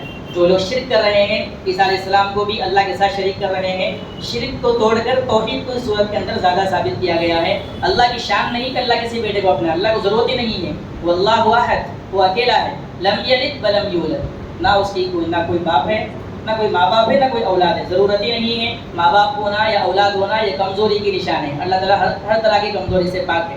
سبحانہ، آگے الفاظ رہی ہے، اللہ تعالیٰ کی ذات تو پاک ہے۔ اذا قضى امرا فانما يقول له كن فيكون، یہاں بھی آ گیا، جب اللہ کسی کام کو کرنا چاہتے ہیں تو وہ کن فیکون سے اپنا کام کر لیتے ہیں۔ اللہ کو کسی اولاد کی کوئی ضرورت نہیں، بڑی قدرتوں کے مالک ہے، اللہ قدرت بھی آ گئی یہاں پر۔ وَإِنَّ اللَّهَ رَبِّي وَرَبُّكُمْ فَاعْبُدُوهُ، اور ایک اللہ تعالیٰ میرے اور تمہارے پروردگار ہے، لہذا اسی کی عبادت کرو، یہی سیدھا راستہ ہے۔ یہاں تک تو عیسیٰ علیہ السلام کا تذکرہ مکمل ہو چکا ہے۔ اس کے بعد ابراہیم علیہ السلام کا تذکرہ بھی اس میں آیا ہے، ان کے لیے خاص الفاظ استعمال کیے گئے ہیں، انہ کان صدیقا نبیا، بڑے سچے تھے. ان کا واقعہ تھوڑی تفصیل سے ہے، باقی پیغمبروں کا واقعہ بہت شارٹ کر دیا قرآن مجید. دیکھو اس میں بھی بڑی آزمائش تھی مریم علیہ السلام کی، کیونکہ قوم کی طرف سے بدنامی ہے، ایک آزمائش تھی. ویسے ہی ابراہیم علیہ السلام کو بھی بڑی آزمائشوں سے گزارا گیا ہے، اس لیے ان کے بعد فوراً تذکرہ ابراہیم علیہ السلام کا آ رہا ہے. ابراہیم علیہ السلام جس گھرانے میں پیدا ہوئے، باپ آزر بت فروش تھا، بتوں کو بناتا تھا، بتوں کو بیچتا تھا، بتوں کی عبادت کرتا تھا. تو جب نبی بنے تو پہلے گھر سے ہی دعوت شروع کی، گھر والوں کو سمجھانا شروع کیا. پہلے باپ کے پاس گئے ہیں، یہ تو قال علی ابی، باپ سے کہہ رہے ہیں کہ یا ابتی، اے میرے ابا جان، آپ کیوں ایسی چیز کی عبادت کر رہے ہیں جو سنتا بھی نہیں ہے، دیکھتا بھی نہیں ہے، کچھ کام بھی نہیں کر سکتا، آپ کو کچھ فائدہ بھی نہیں پہنچا سکتا، آپ ایسی چیز کی عبادت کیوں کر رہے ہیں؟ اے میرے ابا جان، بڑے پیار سمجھا رہے ہیں، یا ابتی یا ابتی یا ابتی، تقریباً 5 بار 4 بار اس میں آیا ہے یہ لفظ. اے میرے ابا جان، میرے پاس ایک علم آ چکا ہے جو آپ کے پاس نہیں ہے، یعنی وحی. فاتبعنی، میری اطاعت کیجیے، میں آپ کی صحیح رہنمائی کروں گا، آپ کو میں سیدھا راستہ دکھلاؤں گا.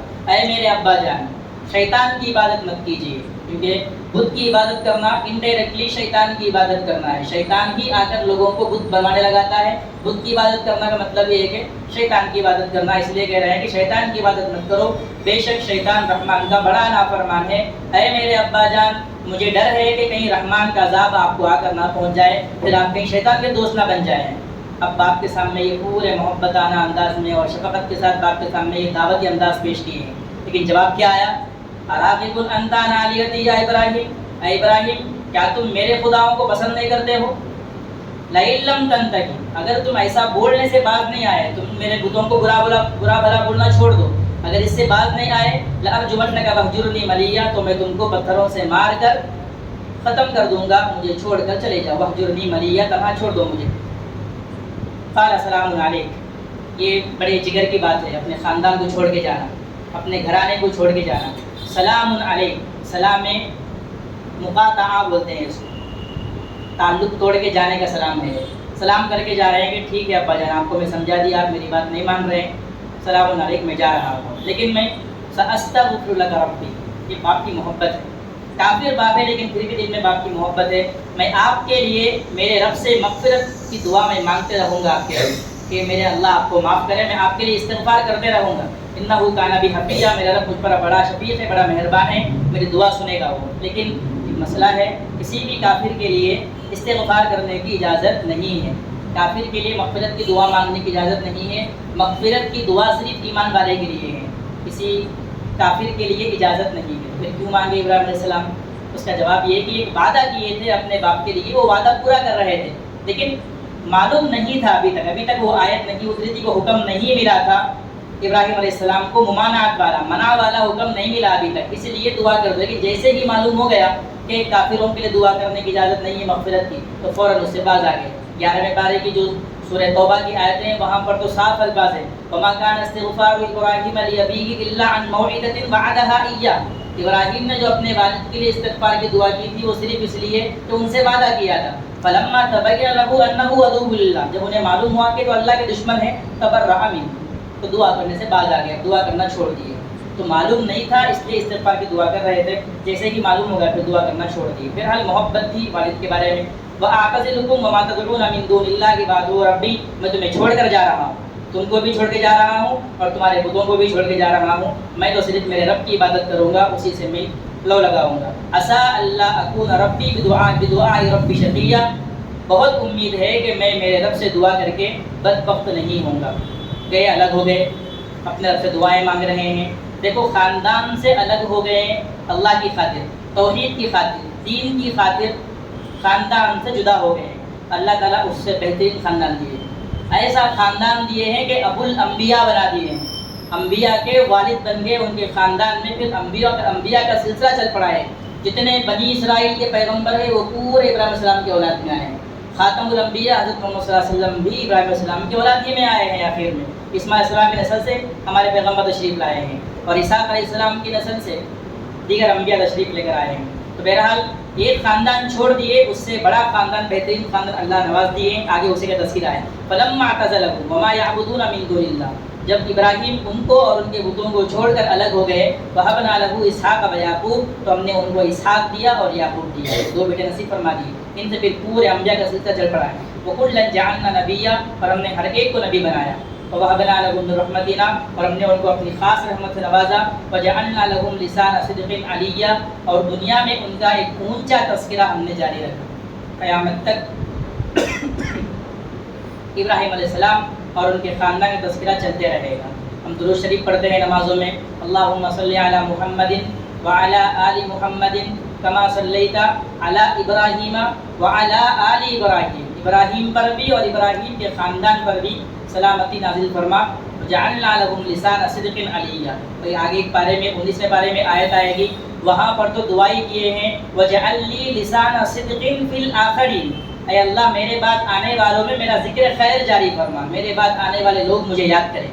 اللہ تعالیٰ ان کے خاندان کو ان کی قربانیوں کی وجہ سے ایسا نواز دی کہ قیامت تک کے لیے وہ خاندان دنیا کے اندر ذکر خیر کا سبب بنا ہے۔ بیت اللہ ہو، بیت اللہ کے آس پاس ہونے والے جتنے کام ہیں، طواف ہو، سعی ہو، حج کا موسم ہو اور قربانی کا موسم ہو، یہ سارے کام ابراہیم علیہ السلام کی یادگار ہی ہے۔ اللہ تعالیٰ بڑے نواز دیے صرف توحید کی وجہ سے، توحید کی خاطر گھرانے کو چھوڑنا پسند کیے ہیں، ہر طرح کی قربانی کو پسند کیے ہیں ایک اللہ کی عبادت کرنے کے لیے، دین کی خاطر قربانیاں دینے والوں کو اللہ نوازتے ہیں، زندگی میں بھی نوازتے ہیں، زندگی میں تو دیے ہی اولاد اور زندگی کے بعد بھی ان کا نام دنیا میں جاری رکھتے ہیں۔ قیامت تک آنے والے جتنے بھی مسلمان نماز پڑھتے رہیں گے، ہر نماز میں ابراہیم السلام کا نام درود شریف میں لیتے رہیں گے، قیامت تک تذکرہ چلتے رہے گا ان کا۔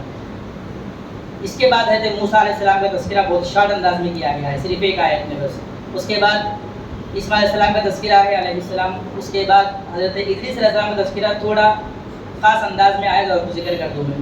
اسماعیل علیہ السلام کا تذکرہ کرتے تو قرآن ایک الفاظ استعمال کر رہا ہے، انہ صادق الوعد، وعدے کے سچے تھے، وکان رسولا نبیا اور وہ رسول اور نبی تھے، وکان یأمر اہلہ بالصلاۃ، یہ لفظ خاص نوٹ کرنے کا ہے، وہ اپنے گھر والوں کو نماز اور زکوٰۃ کا حکم دیتے تھے، وکان عند ربہ مرضیہ اور وہ اپنے رب کے پاس بڑے پسندیدہ تھے، خود بھی نمازوں کے پابند اور اپنے گھر والوں کو بھی نماز کی تلقین کرنے والے۔ یہی مضمون سورہ طٰہٰ کے آخر میں بھی آ رہا ہے، پھر وہاں پر بھی انشاءاللہ گفتگو ہوگی اس پر۔ اس میں بھی بتایا گیا کہ آپ بھی نماز پڑھتے رہو اور اپنے گھر والوں کو بھی نماز کا حکم تو خود جمے رہو عبادت پر۔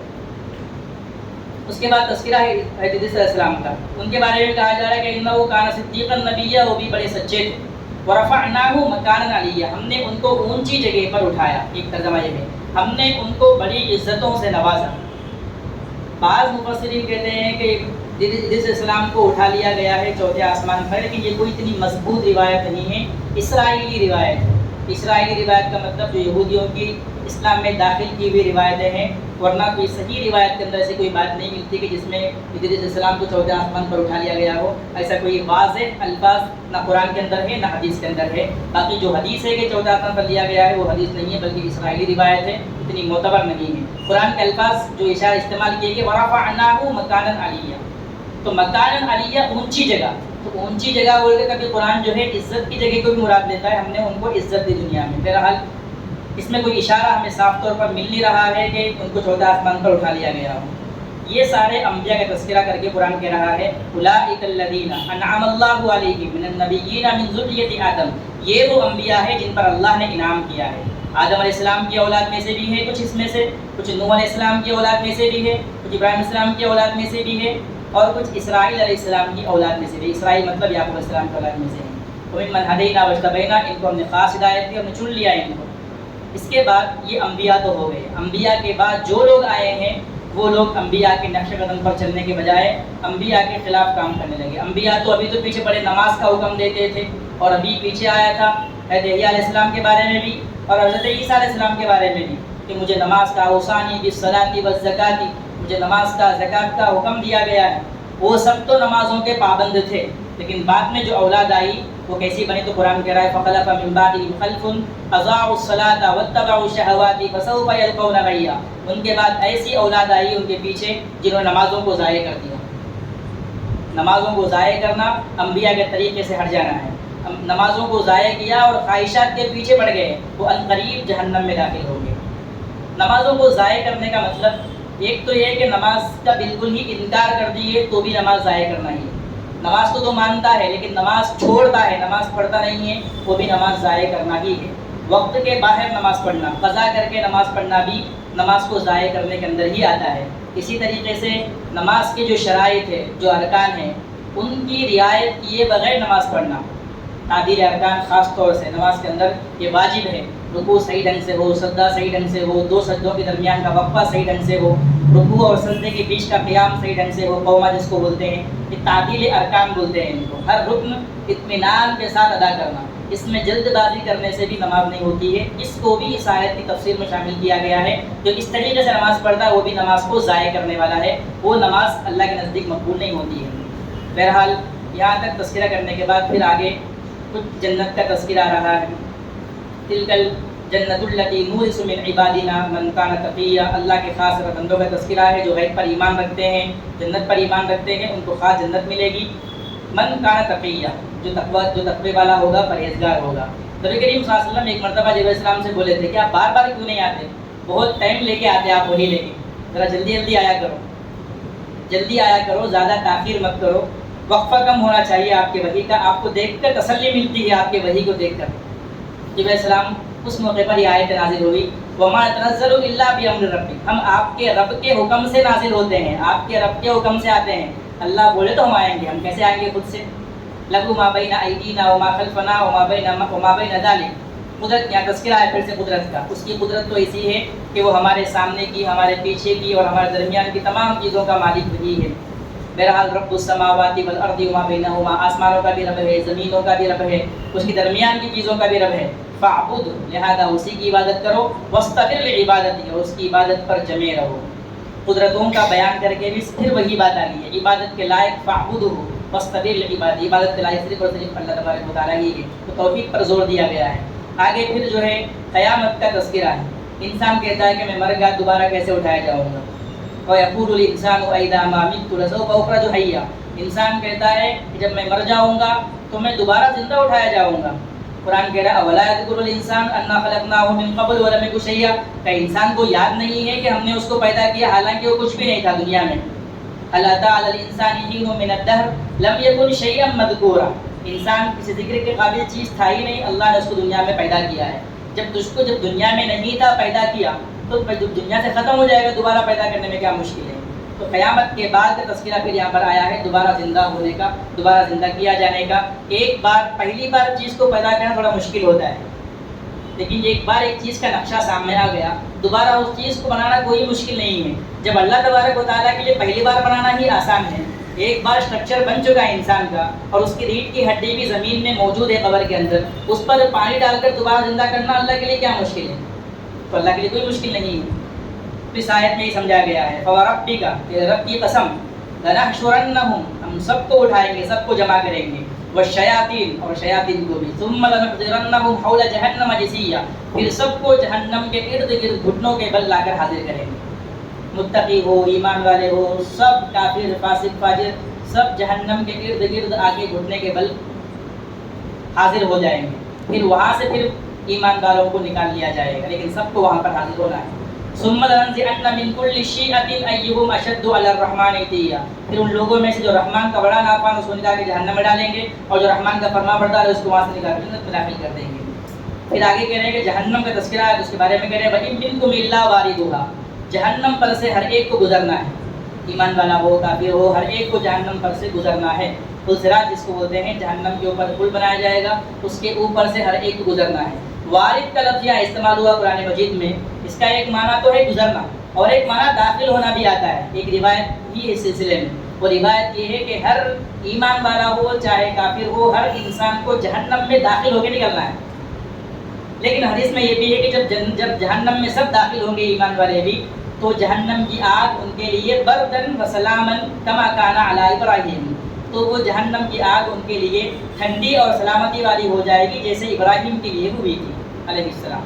بہرحال چاہے گزرنا ہو ہر ایک کو گزرنا ہے، چاہے داخل ہونا ہو ہر ایک کو داخل ہونا ہے، ایمان والوں کی نجات ہے۔ یہ جو دوسری تفسیر میں کیا آپ کے سامنے، وہ دوسری تفسیر زیادہ اچھی لگتی ہے، کیونکہ اگلی آیت میں آ رہا ہے ثم ننجی الذین اتقوا ونذر الظالمین فیہا جثیا، سب داخل ہوں گے جہنم میں، جو متقی ہوں گے، ایمان والے ہوں گے، ہم ان کو بچا لیں گے، اور جو ظالم ہوں گے ہم ان کو اس میں ہی چھوڑ دیں گے۔ تو اس جو اگلی آیت ہے یہ اشارہ دے رہی ہے کہ ہر ایک کو جہنم میں داخل ہو کے نکلنا ہے۔ بہرحال داخل ہو کے نکلنا ہو، گزرنا ہو، دونوں تفسیریں کی گئی ہے۔ قیامت میں جانے کے بعد حقیقت کیا ہے پتہ چلے گی۔ وَإِذَا تُتْلَىٰ عَلَيْهِمْ آيَاتُنَا بَيِّنَاتٍ، پھر کافروں کا تذکرہ ہے، مکہ کے کافروں کا۔ وہ کہتے ہیں کہ اللہ تعالیٰ آپ پر آیتیں نازل کیے، پھر بھی کافر لوگ ایمان والوں سے کہتے ہیں کہ اَيُّ الْفَرِيقَيْنِ خَيْرٌ مَقَامًا، کون سی جماعت اچھی ہے؟ تم اچھے ہو، ہم اچھے ہوں؟ ہم اچھے ہیں، ہم تو نعمتوں میں ہیں، تم مشقتوں میں پڑے ہوئے ہو۔ اللہ کہہ رہے ہیں کہ یہاں کا فیصلہ مت کرو، وہاں کون اچھا ہوگا کون برا ہوگا وہاں دیکھ لیں گے۔ پھر اس کے بعد کا جو رکوع ہے اس میں اللہ تبارک و تعالیٰ پھر دوبارہ اسی توحید کا تذکرہ بڑے شاندار انداز میں کیے ہیں، بڑے پیارے انداز میں۔ کہا جا رہا ہے أَلَمْ تَرَ أَنَّا أَرْسَلْنَا الشَّيَاطِينَ عَلَى الْكَافِرِينَ تَؤُزُّهُمْ أَزًّا، کیا آپ نے نہیں دیکھا کہ ہم نے شیطانوں کو کافروں پر چھوڑا ہے؟ اللہ کے نافرمان بندوں پر ہم نے شیطانوں کو چھوڑ رکھا ہے۔ تَؤُزُّهُمْ أَزًّا، وہ ان کو خوب ابھارتے ہیں اور نافرمانی کرواتے ہیں اور گناہ کرواتے ہیں شیطانوں سے۔ فَلَا تَعْجَلْ عَلَيْهِمْ إِنَّمَا نَعُدُّ لَهُمْ عَدًّا، آپ ٹینشن مت لیجیے، ہم ان کے واسطے ہر چیز گن گن کر رکھ رہے ہیں، ان کا ایک ایک کام ہمارے پاس گنا ہوا ہے۔ یوم نحشر المتقین الی الرحمن وفدا، قیامت کی منظر کشی ہے جس دن ہم متقی لوگوں کو رحمان کے پاس مہمان بنا کر لے کر آئیں گے۔ جو نیک بندے ہیں وہ اللہ کے سامنے مہمان بنا کے پیش کیے جائیں گے، اعزاز کے ساتھ، اکرام کے ساتھ، عزت کے ساتھ، ان کے پروٹوکول کے ساتھ اللہ تعالیٰ کے سامنے لا کر حاضر کیا جائے گا ایمان والوں کو، متقیوں کو۔ وَنَسُوقُ الْمُجْرِمِينَ إِلَىٰ جَهَنَّمَ وِرْدًا، قرآن کے الفاظ بھی بڑے چن چن کے استعمال کیا ہے قرآن یہاں پر، اور ہم مجرموں کو کھینچ کھینچ کے لائیں گے جہنم کی طرف، پیاسے، وردن، پیاسے کی حالت، پیاسے ہونے کی حالت میں ان کو کھینچ کر لے کر آئیں گے۔ کھینچنا ہوتا ہے گردن میں رسی ڈال کے کھینچنے کو کھینچنا بولتے ہیں۔ تو اس طریقے سے جانوروں کی طرح ان کو ہم پیاس کی حالت میں لا کر اللہ کے سامنے جہنم کے پاس لے جائیں گے۔ رحمان کے سامنے بھی نہیں بول رہے ہیں آپ تو۔ وَنَسُوقُ الْمُجْرِمِينَ إِلَىٰ جَهَنَّمَ وِرْدًا لَا يَمْلِكُونَ الشَّفَاعَةَ إِلَّا مَنِ اتَّخَذَ عِندَ الرَّحْمَٰنِ عَهْدًا، جو رحمان کے پاس عہد لیا ہے، مطلب جو لا الہ الا اللہ کا کلمہ پڑھا ہوا ایمان والا ہی سفارش کر سکتا ہے، وہ بھی وہ جس کو اللہ اجازت دے، کیونکہ جگہ جگہ پر تذکرہ قرآن مجید میں آیا ہے کہ اللہ جس کو اجازت دیں گے وہی سفارش کرے گا۔ لا تنفع الشفاعة الا من اذن له الرحمن، جس کو رحمان اجازت دے وہی سفارش کر سکتا ہے۔ بہرحال وقالوا اتخذ الرحمن ولدا، پھر آخر میں بھی توحید پہ بات آ رہی ہے۔ یہ لوگ کہتے ہیں کہ رحمان نے بیٹا بنا لیا ہے، رحمان نے بیٹا اپنا لیا ہے۔ لقد جئتم شیئا ادا، یہ لوگ بہت بڑی بات لے کر آئے ہیں۔ تکاد السماوات يتفطرن منه وتنشق الارض، ایسی بات ہے ان کے جو منہ سے نکل رہی کہ اللہ کا بیٹا ہے، شرکیہ لفظ۔ شرک اللہ کو اتنا ناپسند ہے، اللہ کے لیے اتنی خطرناک بات یہ بول رہے ہیں کہ اس لفظ میں اتنی تاثیر ہے، اور لفظ اگر آسمان پر ڈال دے تو آسمان پھٹ جائے۔ تکاد السماوات يتفطرن منه، اس لفظ سے قریب ہے کہ آسمان پھٹ جائے۔ وتنشق الارض، اور زمین بھی پھٹ جائے۔ وتخر الجبال هدا، اور پہاڑ چور چور ہو کر گر جائیں۔ ان دعوا للرحمن ولدا، یہ لوگ رحمان کے لیے بیٹے کا دعویٰ کرتے ہیں۔ وما ينبغي للرحمن ان يتخذ ولدا، رحمان کی شان کے خلاف ہے کہ وہ کسی بیٹے کو اپنائے، اللہ کسی بیٹے کی ضرورت نہیں ہے۔ تو پوری سورہ مریم میں تذکرہ توحید کا ہی آیا ہے۔ ان كل من في السماوات والارض الا آتي الرحمن عبدا، قیامت کی تذکرہ ہے پھر سے کہ جو بھی آسمانوں میں زمین میں ہے وہ سب رحمان کے پاس بندے بن کر آئیں گے، عاجز بن کر آئیں گے قیامت کے دن۔ لقد احصاهم وعدهم عدا، ہم نے ہر ایک کو گن گن کر رکھا ہے۔ وكلهم آتيه يوم القيامة فردا، ہر ایک اللہ کے پاس تنہا حاضر ہوگا، جیسے تنہا ماں کے پیٹ سے نکلا تھا قیامت میں تنہا ویسے ہی حاضر ہوگا۔ اب آگے قرآن مجید بڑا پیارے انداز میں تذکرہ کر رہا ہے۔ ان الذين آمنوا وعملوا الصالحات، بے شک وہ لوگ جو ایمان لے آئے ہیں، ایمان اللہ تعالیٰ پر بھی، اللہ کے رسولوں پر بھی، قیامت پر بھی، سب پر ایمان لے کر آئے ہیں، کسی چیز کا انکار نہیں۔ جیسے لوگ کرتے ہیں عیسائی، ویسا ایمان نہیں، آدھا مانے آدھا نہیں مانے، پورا پورا ایمان جو لے کر آئے ہیں۔ وعملوا الصالحات، اور نیک کام کیے ہیں۔ سَيَجْعَلُ لَهُمُ الرَّحْمَنُ وُدًّا، تو رحمان ان کے لیے محبت کو پیدا کر دے گا، اللہ تعالیٰ ان کی محبت لوگوں کے دلوں میں ڈال دیں گے، فرشتوں کے دلوں میں ان کی محبت ڈال دیں گے۔ حدیث پاک کے اندر ہے جب اللہ تعالیٰ کسی بندے سے محبت کرتے ہیں تو آسمان میں اعلان کرتے ہیں، جبرائیل میں فلاں بندے سے محبت کرتا ہوں، تم آسمان میں اعلان کر دو کہ اس بندے سے آسمان کے فرشتے بھی محبت کریں۔ پھر زمین میں اعلان کرتے ہیں کہ اللہ آپ کو فلاں بندے سے محبت کرتے ہیں، تم بھی اس بندے سے محبت کرو۔ ثم يوزع له القبول، پھر دنیا میں اس کے لیے قبولیت رکھ دی جاتی ہے، ایمان اور اعمال صالحہ، یہ دو چیزوں کی برکت سے اللہ تعالیٰ دنیا میں لوگوں کے دلوں میں محبت ڈالتے ہیں۔ جو جس درجے کا متقی ہوتا ہے اللہ تعالیٰ لوگ دلوں میں اس کی محبت ڈالتے لے جاتے ہیں. دیکھو صحابہ کرام ہیں, انبیاء کرام ہیں, ان کے بعد صحابہ کرام ہیں, اولیاء نظام, بزرگان دین جو گزرے ہیں, آج ان کا تذکرہ ہم کرتے ہیں, ہمارے دلوں میں ان کی محبت ہے. اگر کوئی کسی نبی کی شان میں گستاخی کرتا ہے تو ہم کھڑے ہو جاتے ہیں, پروٹیسٹ کرتے ہیں, بڑی بڑی ریلیاں لے کے نکلتے ہیں. اگر کسی صحابی کی شان میں گستاخی کرتا ہے تو ہم احتجاج کے لیے کھڑے ہو جاتے ہیں. کسی بزرگ کی شان میں گستاخی کرتا ہے تو ہم اس پر ناراض ہو جاتے ہیں. یہ محبت کیوں آئی ہمارے دلوں میں؟ کیا ہم پر کوئی احسان ہے ان کا؟ کیا کوئی پیسے دیے تھے ہم کو, ہمارا گھر بنا کر دیے تھے؟ لیکن کوئی احسان نہیں ہے. اس کے باوجود بھی ان کی محبت ہمارے دلوں میں ہے کہ ان کے نام پر کوئی برا ہو تو ہم کھڑے ہو جا رہے ہیں ان کے خلاف جو بول رہے ہیں. یہ صرف اور صرف اللہ تعالیٰ کی طرف سے ہمارے دلوں میں ان کی طرف ڈالی ہوئی محبت ہے, کیونکہ وہ اللہ کے نیک بندے تھے, اللہ ان کی محبت دلوں میں ڈال دیتے تھے. بہرحال آگے فرمایا جا رہا ہے, قرآن تذکرہ آ رہا قرآن مجید کا, فَإِنَّمَا يَسَّرْنَاهُ بِلِسَانِكَ, اس قرآن کو ہم نے آسان کیا ہے آپ کی زبان پر, تاکہ آپ اس کے ذریعے متقی لوگوں کو خوشخبری سنائیں, اور جو نافرمان لوگ ہیں, جھگڑالو لوگ ہیں, ان کو آپ ڈرائیں اس کے ذریعے سے. اور ایک مثال دے کے سمجھا رہے ہیں مکہ کے کافروں کو کہ کتنے بستیاں, کتنی قومیں اور کتنی صدیاں اس سے پہلے گزری گئی جن کو ہم نے ہلاک کر دیا تھا. هل تحس منهم من احد, کیا تمہیں آج کوئی نظر آتا ہے ان میں سے؟ او تسمع لهم رکزا, کیا تم ان کی کوئی آواز سنتے ہو؟ سب کا نام و نشان مٹ چکا ہے, دنیا میں کوئی بھی آج نہیں جو اللہ کے نافرمان تھے. اگر تم بھی اللہ کی نافرمانی کر رہے ہیں, توحید پر نہیں آتے ہیں, ابھی بھی بت پرستی کرتے ہیں, ابھی بھی شرک میں پڑے ہوئے ہیں, تو تمہارا انجام بھی وہی ہوگا جو ان کا انجام ہوا ہے. یہاں پر سورہ طٰہٰ ہماری سورہ مریم مکمل ہو چکی ہے. آخر میں بھی تذکرہ توحید پر ہی آ کر اس سورت کو مکمل کیا گیا ہے. اگلی سورت سورہ طٰہٰ ہے. سورہ طٰہٰ میں اللہ تبارک و تعالیٰ زیادہ فوکس حضرت موسیٰ علیہ السلام کے واقعے پر کیے ہیں. حضرت موسیٰ علیہ السلام کا واقعہ بڑا تفصیل سے آیا ہے سورہ طٰہٰ کے اندر. سورہ طٰہٰ اور سورہ یاسین یہ دو بڑی پیاری سورتیں ہیں. روایتوں میں ہے کہ آسمان و زمین کو پیدا کرنے سے 1000 سال پہلے اللہ تبارک و تعالیٰ یہ دو سورتوں کی تلاوت کی ہے. تو فرشتے سنے اس موقع پر دو سورتوں کو, اور کہنے لگے کہ بڑی مبارک قوم ہوگی وہ جن پر یہ قرآن نازل ہوگا, مبارک زبانیں ہوں گی وہ جو ان سورتوں کی تلاوت کرے گی, مبارک سینے ہوں گے وہ جو ان سورتوں کو اپنے سینوں میں محفوظ کر لیں گے. یہ دو سورتوں کی بڑی فضیلت ہے, سورہ طٰہٰ کی اور سورہ یاسین کی. یہ دو سورتیں خاص اللہ تعالیٰ کی زبان مبارک سے تلاوت کی ہوئی یہ صورتیں ہیں. بہرحال سورہ طٰہٰ یہی وہ صورت ہے جو حضرت عمر رضی اللہ تعالیٰ عنہ کے ایمان کا سبب بھی بنی تھی. یہ طٰہٰ سورہ طٰہٰ کی شروع کی آیتیں سن کر ہی وہ اللہ تعالیٰ کی ذات پر ایمان لے آئے تھے, جو نکلے تھے تلوار لے کر نبی صلی اللہ علیہ وسلم کو قتل کرنے کے لیے, نعوذ باللہ. لیکن راستے میں جب ان کی بہن کے گھر گئے تھے, باقی آپ جانتے ہیں کہ مشہور واقعہ ہے, تو گھر جا کر جب دیکھے تو صحیفے میں سورہ طٰہٰ لکھی ہوئی تھی. سورہ طٰہٰ کی آیتیں پڑھ کر وہ ایمان قبول کیے تھے. بہرحال کہا جا رہا ہے طٰہٰ یہ نبی کریم صلی اللہ علیہ وسلم کے ناموں میں سے ایک نام ہے. ما انزلنا علیک القرآن لتشقی, ہم نے آپ پر قرآن کو اس لیے نازل نہیں کیا کہ آپ مشقت میں پڑ جائیں. نبی کریم صلی اللہ علیہ وسلم قرآن کو لے کر بہت محنت کرتے تھے.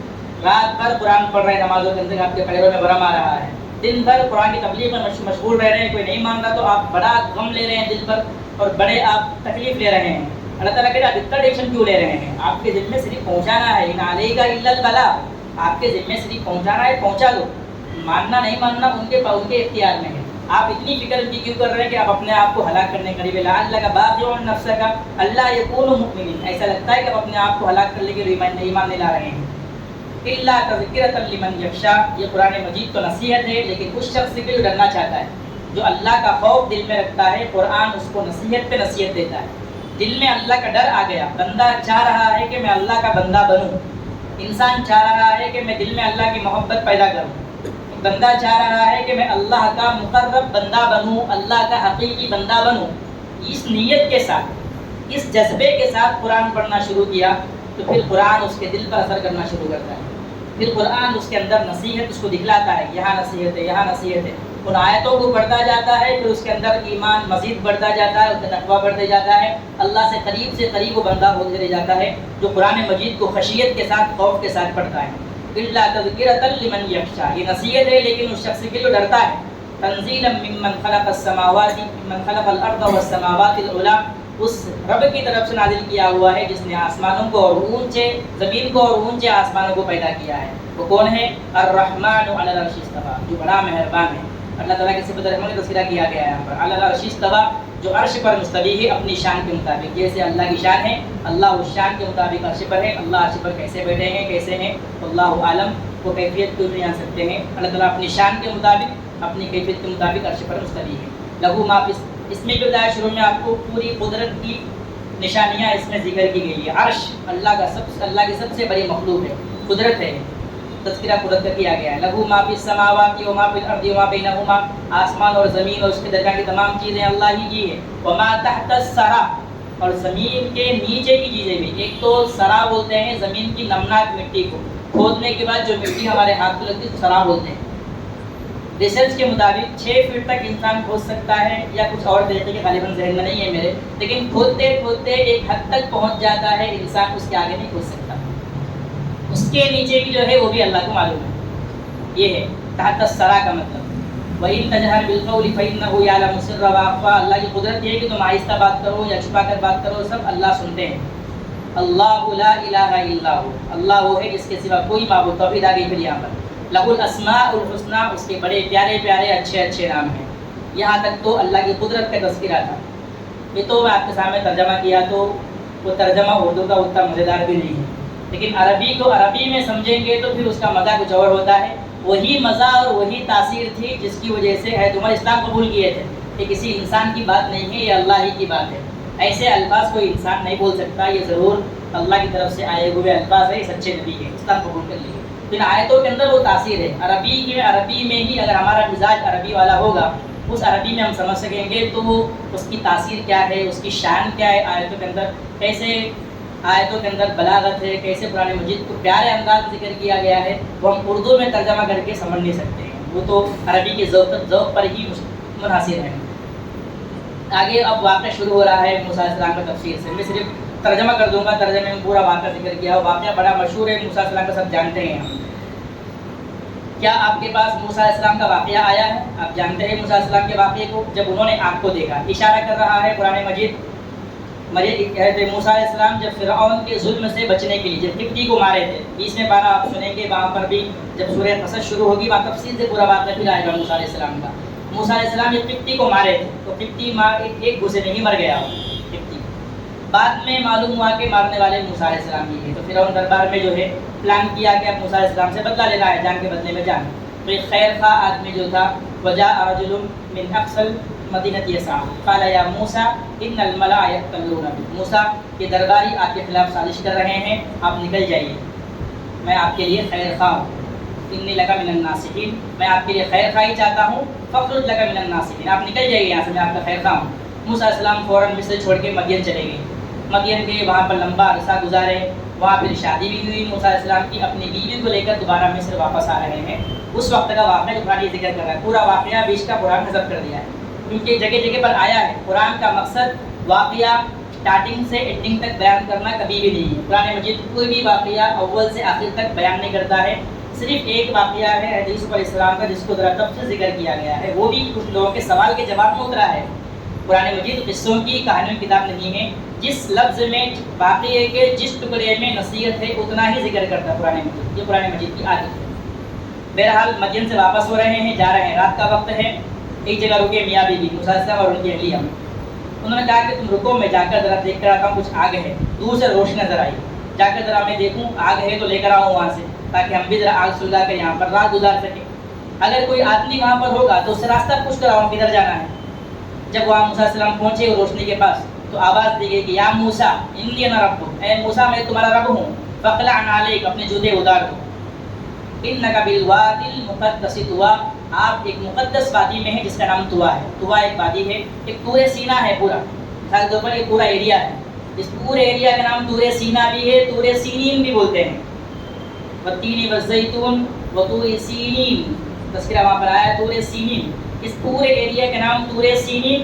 یا اور ایک جگہ پر دوسرے بارے میں آیا من طور سیناء تنبت بالدہن وصبغ للآکلین، 18ویں پارے میں آیا ہے. تو طور سینا بھی آیا قرآن مجید میں، طور سینین بھی آیا ہے. یہ پورے علاقے کے نام ہے، علاقے کا نام ہے. پورے ایریا کو طور سینا اور طور سینین بولتے ہیں. اس میں ایک وادی ہے جس کو طویٰ بولتے ہیں. اس وادی میں اللہ تعالیٰ سے گفتگو ہوئی موسیٰ علیہ السلام کی. تو کہا جا رہا ہے کہ میں تمہارا رب ہوں، جوتے اتار دو.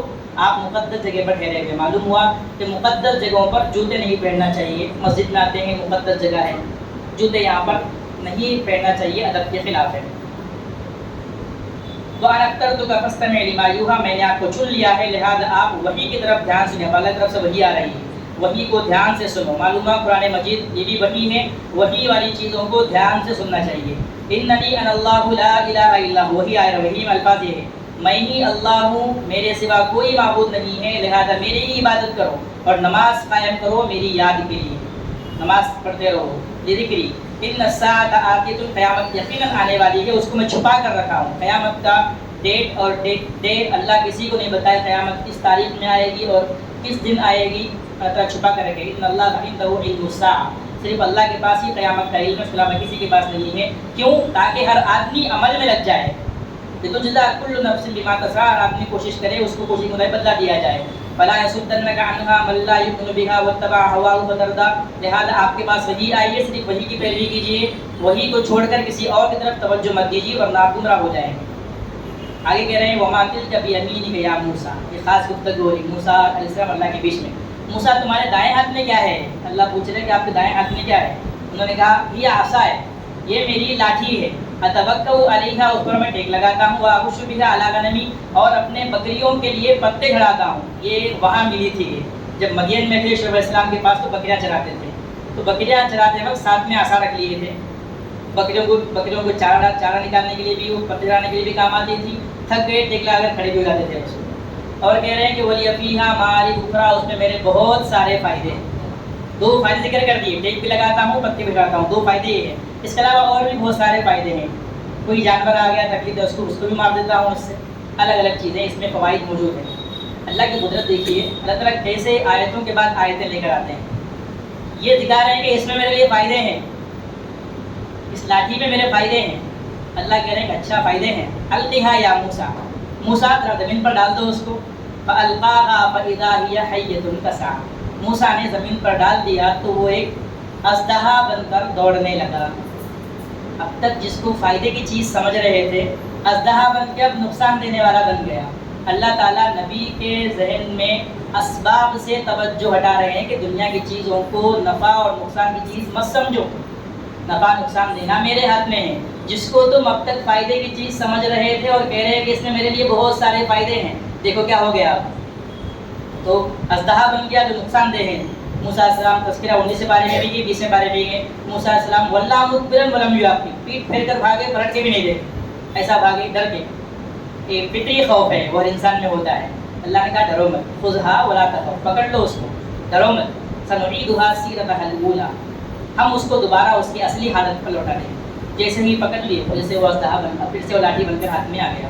اللہ ایک ذہن بنا دی موسیٰ علیہ السلام کا. اب یہ جو مزاج بنا دیا گیا موسیٰ علیہ السلام کا، یہ کہ ذہنوں میں ہوتا ہی ہے، لیکن اگر موقع پر ان کو اور مضبوط کرتے جاتے ہیں اس یقین کے اندر کہ وہ کرنے والی ذات صرف اللہ کی ہے، نفع و نقصان صرف اللہ کے ہاتھ میں ہے. یہ چیز موسیٰ علیہ السلام کو وہاں پر بہت کام دی. کہاں؟ جب فرعون مصر سے پیچھا کرتے ہوئے نکلا تھا موسیٰ علیہ السلام اور بنی اسرائیل کا. جب دیکھے کہ سامنے سمندر ہے، پیچھے لشکر ہے. اب سامنے سمندر ہے، عقل تو یہ بول رہی ہے کہ سمندر میں گئے تو ڈوب گئے، پیچھے گئے دشمن ہے، دشمن تو مار دے گا.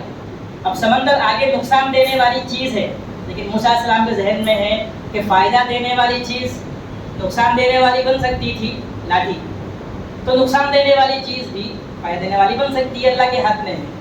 تو وہ یقین کام آیا. انہوں نے کہا کہ ڈرو مت، ان معی ربی سیہدین، میرے ساتھ میرا رب ہے وہ راستہ بتائے گا مجھے. فوراً حکم ہوا کہ مارو، لاٹھی مارو، اپنے سمندر پر مارو. 12 راستے بن کے راستے نکل گئے. یہ یقین بنایا. یہ یقین ہونا چاہیے اسباب سے ہٹ کے اللہ تعالیٰ کی ذات پر یقین ہونا چاہیے. اس آیت کا پیغام خاص طور سے اس کے اندر دیا گیا ہے. بہرحال اس کے بعد موسیٰ علیہ السلام کو کہا گیا کہ آپ اپنے ہاتھ کو ذرا بغل میں رکھ لو، پھر نکالو، وہ ہاتھ روشن ہو جائے گا. ایک معجزہ ہے آپ کے لیے. 2 معجزے دیے گئے، ایک عصا اور ایک ہاتھ. یہ لے کر اذهب الى فرعون، فرعون کے پاس جاؤ. بڑی سرکشی کیا ہے. موسیٰ علیہ السلام کہنے لگا یا اللہ میری زبان جو ہے لکنت ہے. اس سے پہلے آپ کو شاید میں کسی موقع پر سنایا تھا واقعہ. موسیٰ علیہ السلام بچپن میں جب فرعون کے محل میں آئے تھے، صندوق میں رکھ کے جب ڈالا گیا تھا. واقعہ کیونکہ اتنا لمبا واقعہ ہے موسیٰ علیہ السلام کا، اگر ذکر تو شروع واقعہ بیان کیا جائے تو 2 مٹس اسی میں چلے جائیں گے ہماری. اس لیے میں بھی واقعے کو شارٹ ہی کر رہا ہوں. جو اشارہ ذکر کیا قرآن وہی اشارے میں بھی دے رہا ہوں. جب موسیٰ علیہ السلام کو صندوق میں رکھی تھی ان کی والدہ، آگے تذکرہ بھی اس کا آ رہا ہے، وہاں پر بھی یہ سورہ قصص کی 20 کے بارے میں، جب آپ کو ڈر ہو تو اس کو صندوق میں ڈال دو اور اس کو دریا میں رکھ دو. وہ دریا میں صندوق بہتے جب فرعون کے محل میں پہنچا تو فرعون جب جیسے بچے کو دیکھا تو کہا کہ یہی وہ بچہ ہے جو یہ بادشاہ ختم کرے گا، قتل کر دو فوراً اس کو۔ تو بیوی جو ہے آسیہ تھی، انہوں نے کہا کہ نہیں، ہماری اولاد نہیں ہے، بچہ معصوم ہے، بچے کی کیا حالت ہے، اس بچے کو اپنا بیٹا بنا لیں گے ہم۔ تو بیٹا بنانے پر راضی، لیکن میں ابھی بھی یقین نہیں آ رہا فرعون کو، یہ بچہ خطرہ ہو سکتا ہے میری حکومت کے لیے، اس کا ٹیسٹ رکھتا ہوں۔ ٹیسٹ یہ کہ ایک طرف سونے چاندی حکومت کی ساری چیزیں ایک طرف رکھیں، خزانے وغیرہ سب ایک طرف آگ رکھیں اور بیچ میں بچے کو رکھ کے چھوڑ دیے۔ اب بچہ کدھر جاتا ہے دیکھیں، ادھر جاتا ہے کا مطلب یہ کہ میری حکومت میں ہاتھ ڈالنے والا ہے، اگر ادھر جاتا ہے تو اس سے کوئی ڈرنے کی بات نہیں، بچہ میرے لیے کوئی خطرے کی چیز نہیں ہے۔ جب بیچ میں چھوڑ دیے تو موسیٰ علیہ السلام ادھر جا رہے تھے خزانے کی طرف، اللہ تعالیٰ کو تو بچانا منظور ہے، تو اللہ فوراً جبرائیل السلام کو بھیجے اور اڑا دیے، وہ موڑتے ہی فوراً ادھر چلے گئے آگ کی طرف، بچہ ہے، آگ بولیے کیا معلوم ہے، گئے وہ شعلے اٹھا کے منہ میں ڈال دیے، تو شعلہ منہ میں ڈالتے ہی زبان جل گئی، جس کی وجہ سے منہ میں لکنت آ گئی، اس کا تذکرہ یہاں کر رہے ہیں، اے میرے رب میرے سینے کو کھول دیجیے، رب اشرح لی صدری ویسر لی امری، میرے کام کو آسان کر دیجیے، واحلل عقدۃ من لسانی، میری زبان کی لکنت کو کھول دیجیے، یفقہوا قولی، تاکہ وہ میری بات سمجھ سکے، میں جاؤں گا میں تتلے انداز میں سامنے بات کروں گا، میرا مذاق اڑائیں گے یہ لوگ، اسی لیے میری زبان کو کھول دی تاکہ میں جا کے اچھے انداز میں بات کر سکوں، اور میرے گھر والوں میں سے ہارون جو میرا بھائی ہے اس کو میرا ایک وزیر اور میرا ساتھی بنا دیجیے، کیوں؟ تاکہ اس کے ذریعے سے مجھے پختگی ملے، مجھے تائید ملے، ذرا ہمت آئے مجھے، اکیلا نہیں ہوں، ساتھ میں میرا بھائی بھی، وہ اشریکہ فی امری، اور اس کو میرے کام میں شریک کیجیے۔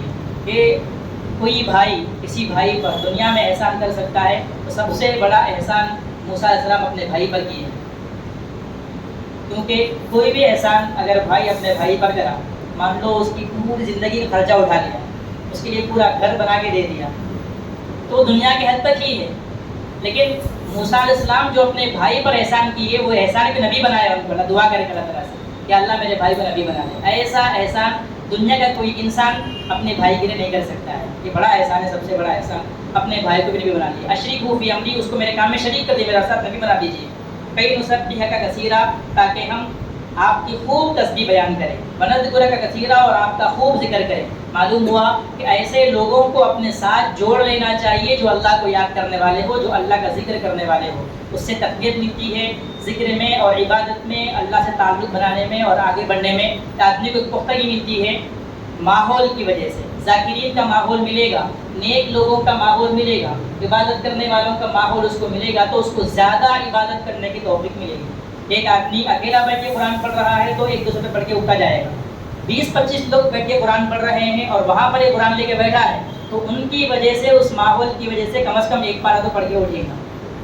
یہ ماحول کی وجہ سے زیادہ ذکر کرنے کا، اس کو تلاوت کرنے کا موقع ملا ہے، تو نیک لوگوں کی صحبت، نیک ماحول میں رہنا، اس کو ترجیح دینا چاہیے۔ انک کنت بنا بصیرا، دعا قبول کر لی گئی کہ ہم آپ کے بھائی کو نبی بنا دیتے ہیں، لہذا آپ اب پھر بیچ میں جو پہلا واقعہ قرآن بعد میں لا رہا ہے، اس موسیٰ علیہ السلام کو صندوق میں رکھ کے جو دریا میں ڈالنے کا واقعہ وہ اب آ رہا ہے۔ ہم نے آپ کی والدہ کی طرف دل میں بات ڈالی تھی، اوحینا، وحی کا مطلب دل میں بات ڈالی تھی، جو بھی وحی ہم نے بھیجی تھی اس موقع پر، وہ وحی کیا ہے؟ انقذ فیہ فی التابوت، اس کو تابوت میں رکھ دو، فقذ فیہ فی الیم، پھر اس کو سمندر میں ڈال دو، فلیلقِ الیم بالساحل، سمندر ان کو لے جا کر ساحل پر رکھ دے گا، یأخذہ عدو لی وعدو اللہ، ان کو میرا دشمن اور اس کا دشمن لے لے گا، یعنی فرعون۔ وَأَلْقَيْتُ عَلَيْكَ مَحَبَّةً مِّنِّي، اور میں نے تجھ پر اپنی طرف سے محبت ڈالی تھی، اللہ ایسی محبت ڈالے تھے موسیٰ علیہ السلام کے چہرے میں، جب صندوق کھولا گیا دیکھتے ہی پہلے عائشہ کے دل میں محبت آ گئی، بچے کی محبت، اس کے بعد جو بھی اس بچے کو دیکھتے سب بچے سے محبت کرنے والے بن گئے، اللہ ایسی محبت ڈالے تھے۔ استمشی اختک فتقول وندلک علی من یدخل، واقعہ کی واقعہ ہے پورا، اس وقت کو بھی یاد کرو جب تمہاری بہن چلتی جا رہی تھی، سمندر میں ڈالا گیا تھا صندوق کو، صندوق جا رہا ہے، وہ ساحل پر بہن بھی چلتے ہوئے جا رہی چھپ چھپ کر، کوئی دیکھے نہیں کہ صندوق جا رہا کہ بھائی، یہ بھائی کی محبت ہے کہ بھائی کی صندوق کدھر جا رہا تھا دیکھو، چھپ چھپ کر ساتھ میں چل رہی ہے۔ اب جب دیکھی کہ فرعون کے محل میں گیا، محل میں ہنگامہ چل رہا، ابھی بچہ آیا، کہاں سے آیا، کدھر سے آیا، اب بچہ رو رہا ہے، منہ موچنے کا نام نہیں لے رہا ہے، دودھ پلانا ہے، اب کسی کا دودھ قبول نہیں کر رہا ہے۔ اللہ تعالیٰ کہہ رہے ہیں کہ میں نے وحرمنا، الفاظ آگے شاید اسی میں آ رہے ہیں کہ ہم نے آپ کے اوپر دوسروں کے دودھ کو حرام کر دیا تھا، کسی اور کا دودھ نہیں پی رہے تھے آپ، یہ بھی اسی لیے تھا تاکہ آپ کی والدہ ہی آپ کو دودھ پلائے۔ اب ہنگامہ ہے محل کے اندر، بچہ دودھ نہیں پی رہا ہے اور سب کے دل میں بچے کی محبت ہے، خاص طور سے فرعون کی بیوی کے دل میں محبت ہے، بڑی فکر مند ہے کہ بچہ دودھ نہیں پی رہا ہے، تو دور دور سے بلا رہے ہیں دودھ پلانے والے کو، کسی کا بھی دودھ نہیں قبول کر رہے ہیں۔ کہ جو بہن جا رہی تھی کنارے کنارے سے، وہ بھی پورا منظر دیکھ رہی، موقع کے انتظار میں تھی کہ کب موقع ملتا میں جا کر ذرا بات کروں۔ موقع ملا، جا کر کہہ رہے کہ حل ادلکم علی من یکفل، کیا میں تمہیں بتلاؤں کہ اس بچے کی ذمہ داری کون لے سکتا ہے؟ ایک ہے جو اس بچے کو سنبھال سکتے ہیں، اس کو دودھ پلا سکتے ہیں، ایک عورت کو میں جانتی ہوں۔ فرجعناک الی امک کی تقر عینھا ولا تحزن، اس طرح ہم نے آپ کو اپنی ماں کی طرف واپس بھیج دیا، کیونکہ اللہ تعالیٰ وعدہ کیے تھے کہ آپ گھبراؤ مت، انا رادوہ الیک وجاعلوہ من المرسلین، ہم اس کو واپس تمہارے پاس لائیں گے اور اس کو ہم نبیوں میں سے بنائیں گے۔ یہ اللہ کا وعدہ تھا، اس وعدے پر یقین تھا، وہ یقین کام آ گیا۔ اللہ تعالیٰ یقین کے مطابق حضرت موسیٰ علیہ السلام کی والدہ کے پاس موسیٰ علیہ السلام کو واپس بھیج دیے اس طریقے سے۔ اب یہ دودھ پلانے کے لیے کوئی عورت کا دودھ قبول کر ہی نہیں رہے ہیں، صرف اس عورت کا ہی دودھ پی رہے ہیں، تو اس عورت کے حوالے کر دیا گیا اور ان کے لیے ایک وظیفہ بھی طے کیا گیا فرعون کے محل سے، بیٹا بھی آ گیا اور ساتھ میں وظیفہ بھی مل رہا ہے، دودھ پلانے کا خرچ بھی مل رہا ہے، اللہ تعالیٰ کی نعمت ہے۔ پھر آگے اور ایک نعمت یاد دلا رہے ہیں، وقتلت نفسا، آپ کو یاد بھی ہوگا کہ آپ نے ایک آدمی کو مارا تھا، ایک غصے میں مر گیا تھا، فنجیناک من الغم، تو ہم نے آپ کو غم سے بچا لیا، وہاں سے ہم نے آپ کو نکال لیا مصر سے، وفتناک فتونا، اور ہم نے آپ کو بہت آزمایا، فلبثت سنین فی اہل مدین، آپ ایک زمانے تک چند سالہ مدین والوں میں بھی گزار کے آئے ہیں، ثم جئت علی قدر یا موسیٰ، پھر آپ اس مقام پر پہنچے، واصطنعتک لنفسی، میں آپ کو اپنے لیے خاص کرتا ہوں، لہذا آپ اور آپ کے بھائی دونوں مل کر میری نشانیاں لے کر میری نشانیوں کو لو اور میرے ذکر میں لگے رہو، اس میں سستی مت برتو۔ اذهبا الی فرعون، دونوں مل کر فرعون کے پاس جاؤ، سرکشی کر رکھا ہے اس نے، اور اس سے نرمی کے ساتھ بات کرو۔ فرعون کے پاس جاؤ، سرکش بادشاہ ہے، اس کے پاس جا کر بھی نرمی سے دعوت دینے کا حکم دیا گیا ہے۔ داعی کی صفت نرم مزاج ہونا چاہیے داعی کو، تبھی اس کی دعوت مؤثر ہو سکتی ہے۔ داعی کا لہجہ سخت ہو، اس کی دعوت کبھی مؤثر نہیں ہوتی ہے۔ لعلہ یتذکر او یخشی، تاکہ وہ نشیت حاصل کرے یا ڈر جائے۔ بہرحال دونوں نے کہا کہ ہمارے رب، ہمیں ڈر ہے کہ کہیں وہ ہمارے اوپر ظلم نہ کر دے یا وہ سرکشی پر نہ آ جائے۔ اللہ نے کہا ڈرو مت، میں تمہارے ساتھ ہوں، میں سن رہا ہوں، میں دیکھ رہا ہوں۔ بہرحال تم دونوں چلے جاؤ اور کہو جا کر کے ہم دونوں تیرے رب کی طرف سے بھیجے گئے ہیں، پیغمبر ہیں ہم، فارسل معنا بنی اسرائیل، چھوڑ دے بنی اسرائیل ہمارے ساتھ، بھیج دے، تو نے ان پر بہت ظلم کیا ہے بنی اسرائیل پر، بنی اسرائیل کو چھوڑ دے، ان کو میں لے کر واپس ہمارے اصل علاقے ملک شام میں جانا چاہتا ہوں، چھوڑ دے بنی اسرائیل۔ پھر ان کیوں مانے گا؟ آگے کہہ رہے ہیں ولا تعذبہم، تکلیف مت دے ان کو، قد جئناک بآیۃ من ربک، ہم تیرے رب کے پاس نشانی لے کر آئے ہیں، والسلام علی من اتبع الہدی، جو ہدایت کی بات کو مانتا ہے اس پر اللہ کی سلامتی ہو۔ بہرحال ہم نے آپ پر وہی بھیجی کہ عذاب اس شخص پر ہے جس نے جھٹلایا اور منہ پھیرا، فرعون مراد ہے۔ قرآن کہہ رہا، فرعون پوچھ رہا ہے من ربکما یا موسیٰ، موسیٰ تمہارا رب کون ہے؟ موسیٰ نے کہا ربنا الذی اعطی کل شیء خلقہ ثم ہدی، ہمارا رب وہ ہے جس نے ہر چیز کو پیدا کیا اور ہر چیز کو ہدایت کی، ہر چیز کو پیدا کر کے اس کو کیا کام دیا گیا وہ بھی سمجھا دیا گیا۔ انسان کو پیدا کیا تو انسان کیا کرنا ہے اس کو ہدایت مل گئی ہے، دیگر جانوروں کو آسمان و زمین کو پیدا کیا تو ان کو کیا کرنا ہے ان کو بھی سمجھا دیا، یہ فہدا کا مطلب۔ قال فما بال القرون الاولى، ان سے پہلے جو لوگ گزرے ہیں ان کا کیا حال ہوگا، تم تو اب ہو، تم سے پہلے جو لوگ گزرے ہیں ان لوگوں کا کیا حال ہے؟ موسیٰ نے کہا علمها عند ربی فی کتاب، ان کا علم میرے رب کے پاس ہے، مجھے نہیں معلوم ہے۔ لا یضل ربی ولا ینسیٰ، میرا رب نہ غلط فیصلہ کرتا ہے نہ بھولتا ہے۔ الذی جعل لکم الارض مہدا، اللہ کی قدرت تذکرہ پھر سے آ رہا ہے، اللہ وہ ہے جس نے تمہارے لیے زمین کو بچھونا بنایا، اس میں تمہارے لیے راستے بنائے، آسمان تمہارے لیے پانی برسایا، اس کے ذریعے سے الگ الگ پودے اگایا، کھاؤ اور اس جانوروں کو بھی کھلاؤ۔ ان فی ذلک لآیات لأولی النہی، اس میں عقل والوں کے لیے بڑی نشانیاں ہیں۔ قدرت کی نشان تذکرہ کر کے دوبارہ دعوت دی گئی توحید کی طرف، اور انسان کو دوبارہ یاد دلایا گیا کہ تم دنیا میں کتنا بھی عرصہ رہ لو، کتنا بھی کھا لو، کتنا بھی پی لو، نعمتوں میں کتنے بھی مزے اڑا لو، آنا تمہیں ہمارے پاس ہی ہے، الینا مرجعکم، ہمارے پاس لوٹ کر آنا ہے۔ فوراً تذکرہ آیا ہے منہا خلقناکم، جو زمین جس پر تم چل رہے ہو، اس میں تمہارے راستے بنائے ہم، منہا خلقناکم، اسی سے ہم نے تم کو پیدا کیا ہے، وفیہا نعیدکم، اسی میں ہم تم کو واپس بھیجیں گے زمین کے اندر ہی، ومنہا نخرجکم تارۃ اخری، پھر تم کو دوبارہ ہم اسی زمین سے واپس نکالیں گے۔ انسان کا ذہن بنایا گیا، اس کو آخرت کی یاد دلائی گئی۔ وَلَقَدْ، پھر دوبارہ تذکرہ فرعون کا رہا ہے، وَلَقَدْ أَرَيْنَاهُ آيَاتِنَا كُلَّهَا، ہم نے اس کو ہر نشانی بتلائی، تمام نشانیاں سامنے رکھ دی ہے اس کے، فَكَذَّبَ وَأَبَىٰ، لیکن نہیں مانا، انکار کیا، جھٹلایا۔ کہنے لگا موسیٰ تم ہمارے پاس اس لیے آئے تاکہ تم ہم لوگوں کو ہماری زمین سے نکال دے جادو کے ذریعے سے. آپ جادوگر ہیں, آپ جو عصا کو اژدہا بنا رہے ہیں اور ہاتھ میں روشنی دکھا رہے ہیں, یہ جادو ہے. اس لیے کہ اس زمانے میں جادو فیمس تھا. تو موسیٰ فرعون دیکھا کہ ایسا کام جادوگری کر سکتے, لہٰذا تم بھی جادوگر ہی ہے. تو فرعون کہہ رہا ہے لہذا ہم بھی ایک جادو لے کر آئیں گے, ایسا ہی جادو. پھر ہم تمہارے لہذا تم ہمارے اور تمہارے درمیان ایک دن طے کرو. اس دن ہم اور تم جمع ہوں گے, اس کی کوئی خلاف ورزی نہیں کرے گا, اور آپ اور ہم ایک جگہ پر جمع ہو جائیں گے. موسیٰ السلام نے کہا موعدکم یوم الزینۃ, تم جو وقت مانگ رہے ہو تمہارا وقت عید کا دن ہے, جس دن سب لوگ جمع ہوتے ہیں اس دن ہمارا یہ وقت طے کریں گے. تم جادوگروں کو لے کر آؤ, میں بھی آتا ہوں. وَأَيُّحْشَرَ النَّاسُ ضُحًى, اور لوگوں کو چاشت کے وقت جمع کریں گے میدان میں. فَتَوَلَّىٰ فرعون لگ گیا کام میں, فَجَمَعَ كَيْدَهُ, ساری تدبیریں کرنے لگ گیا. ثُمَّ أَتَىٰ, پھر سب کو لے کر آیا. قَالَ لَهُم مُوسَىٰ وَيْلَكُمْ, موسیٰ نے کہا کہ وَيْلَكُمْ, تمہارا ناس ہو, تمہارے ہلاکت ہو, تم اللہ پر جھوٹ مت باندھو. فَيُسْحِتَكُمْ بِعَذَابٍ, ورنہ اللہ تم پر اپنا عذاب نازل کر دیں گے. وَقَدْ خَابَ مَنِ افْتَرَىٰ, اور بڑے خسارے میں پڑ گیا وہ شخص جس نے اللہ پر جھوٹ باندھا. فَتَنَازَعُوا أَمْرَهُمْ بَيْنَهُمْ وَأَسَرُّوا النَّجْوَىٰ, وہ لوگ اپنے درمیان آپس میں بات کرنے لگے اور چھپ کر سرگوشی کرنے لگے. کان کان میں بات کر رہے ہیں, کہنے لگے إِنَّ هَٰذَانِ لَسَاحِرَانِ, یہ دونوں بڑے جادوگر دکھ رہے ہیں موسیٰ اور ہارون. وہ دونوں چاہتے ہیں کہ تم کو تمہاری زمین سے نکال دیں جادو کے ذریعے سے, اور تم کو ایک دوسرے طریقے پر لے جانا چاہتے ہیں. فَأَجْمِعُوا كَيْدَكُمْ ثُمَّ أْتُوا صَفًّا, لہذا تم اپنی تدبیروں کو جمع کرو اور سب حاضر ہو جاؤ, سب بن کر. یہ جا کر پوری اعلان کر رہے ہیں لوگوں میں کہ دو جادوگر آ کے ہمارے ملک میں تباہی مچا رہے ہیں, فساد پھیلا رہے ہیں, لہذا تم سب لوگ اس دن میدان میں آنا. اس دن مقابلہ ہونے والا ہے موسیٰ کا اور جادوگروں کا, سب کو جا کے اناؤنس کر کے آ رہے ہیں. بہرحال وَقَدْ أَفْلَحَ الْيَوْمَ مَنِ اسْتَعْلَىٰ, اس دن جو غالب آئے گا وہ کامیاب ہو جائے گا. جادوگر غالب آئے تو وہ کامیاب, موسیٰ آئے تو وہ کامیاب. قالوا, کہنے لگے یا موسیٰ, پورا واقعہ قرآن شارٹ کر دیا. سب لوگ آ گئے, جادوگر بھی آ گئے, موسیٰ علیہ السلام بھی آ گئے, سارے لوگ میدان میں جمع ہو گئے. اب مقابلہ شروع ہو گیا موسیٰ علیہ السلام کا جادوگروں کا. تو وہ لوگ پوچھ رہے ہیں, موسیٰ جادوگر پوچھ رہے ہیں موسیٰ علیہ السلام سے, یا موسیٰ إِمَّا أَن تُلْقِيَ وَإِمَّا أَن نَّكُونَ أَوَّلَ مَنْ أَلْقَىٰ, پہلے آپ شروع کریں گے ہم شروع کریں. ٹاس ہو رہا ہے, پہلے آپ شروع کریں گے ہم شروع کریں گے.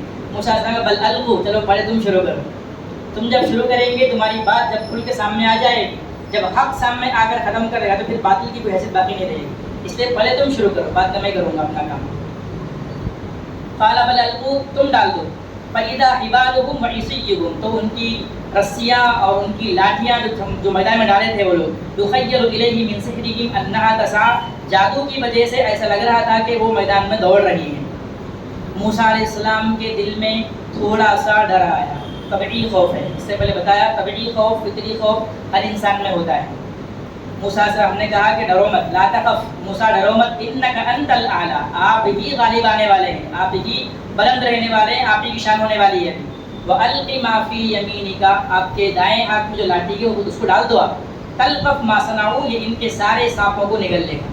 انما صنعوا کید ساحر, یہ جو کچھ کر رہے ہیں یہ جادوگروں کی تدبیر ہے. ولا یفلح الساحر حیث اتی, جادوگر کہیں بھی ہو کامیاب نہیں ہو سکتے ہیں. جادوگر کامیاب نہیں ہو سکتے. ہم تو دیکھ رہے ہیں جادوگر کامیاب بھی ہو جاتے ہیں, قرآن کی آیت کے خلاف دکھ رہا ہے. اس کا آسان جواب یہ ہے کہ قرآن کہاں بات کر رہا ہے. نبی کے معجزے کے مقابلے میں جادو آ رہا ہے تو جادو کامیاب نہیں ہو سکتا. دوسرے انسان پر جادو کر لیا, جادو چل گیا تو جادوگر کامیاب ہو گیا وہاں. تو جادوگر کے مقابلے میں اگر نبی آ جائے, جادو کے مقابلے میں نبی کا معجزہ ہے, وہاں پر پھر جادو چل نہیں سکتا ہے, جادو ختم ہو جائے گا معجزے کے مقابلے میں. قرآن مجید کی آیت کا مطلب یہ ہے. جیسے ہی دیکھے کہ ہمارا جادو پورا ختم ہو گیا, ایک عصا سے جو اژدہا نکلا وہ اژدہا پورے سانپوں کو کھا گیا, تو جادوگر سجدے میں گر گئے, کہنے لگے کہ آمنا برب ہارون و موسیٰ, ہم ہارون اور موسیٰ کے رب پر ایمان لے آئے کہ ہمارا ایمان بن گیا. قال, موسیٰ علیہ السلام نے کہا, فرعون نے کہا, آمنتم لہ قبل ان آذن لکم, تم میری اجازت کے بغیر ایمان لے آئے, یعنی اجازت لینا ایسے ایمان لانا بولے تم. انہ لکبیرکم الذی علمکم السحر, ایسا لگتا ہے کہ تم پہلے سے کچھ معاملہ کر کے آئے موسیٰ کے ساتھ کہ ہم جائیں گے میدان میں, ہم ہار جائیں گے, سجدے میں گر کے ایمان لے آئیں گے. تم دونوں ایسا لگ رہا ہے پہلے کچھ آپس میں بات چیت کر کے آئے ہیں, تمہارا استاد دکھ رہا ہے. لکبیرکم الذی علمکم, جس نے تم کو جادو سکھلایا ہے, لہٰذا میں تمہارے ہاتھوں کو تمہارے پیروں کو خلاف سمت کاٹ دوں گا. خلاف سمت کا مطلب پہلے یہ ہاتھ پھر یہ پیر, پھر یہ ہاتھ پھر یہ پیر, اس سمت میں تمہارے ہاتھ پیر کو میں کاٹ دوں گا اور تم کو کھجور کے تنے پر لٹکا دوں گا. اور تم جان لو گے کون کس کا عذاب زیادہ سخت ہے۔ بہرحال اب تو ان کا ایمان بنا ہوا ہے، ایک بار جب ایمان دل میں بیٹھ جاتا پھر ایمان کبھی نکلتا نہیں، یہ ایمان کی تاثیر ہے۔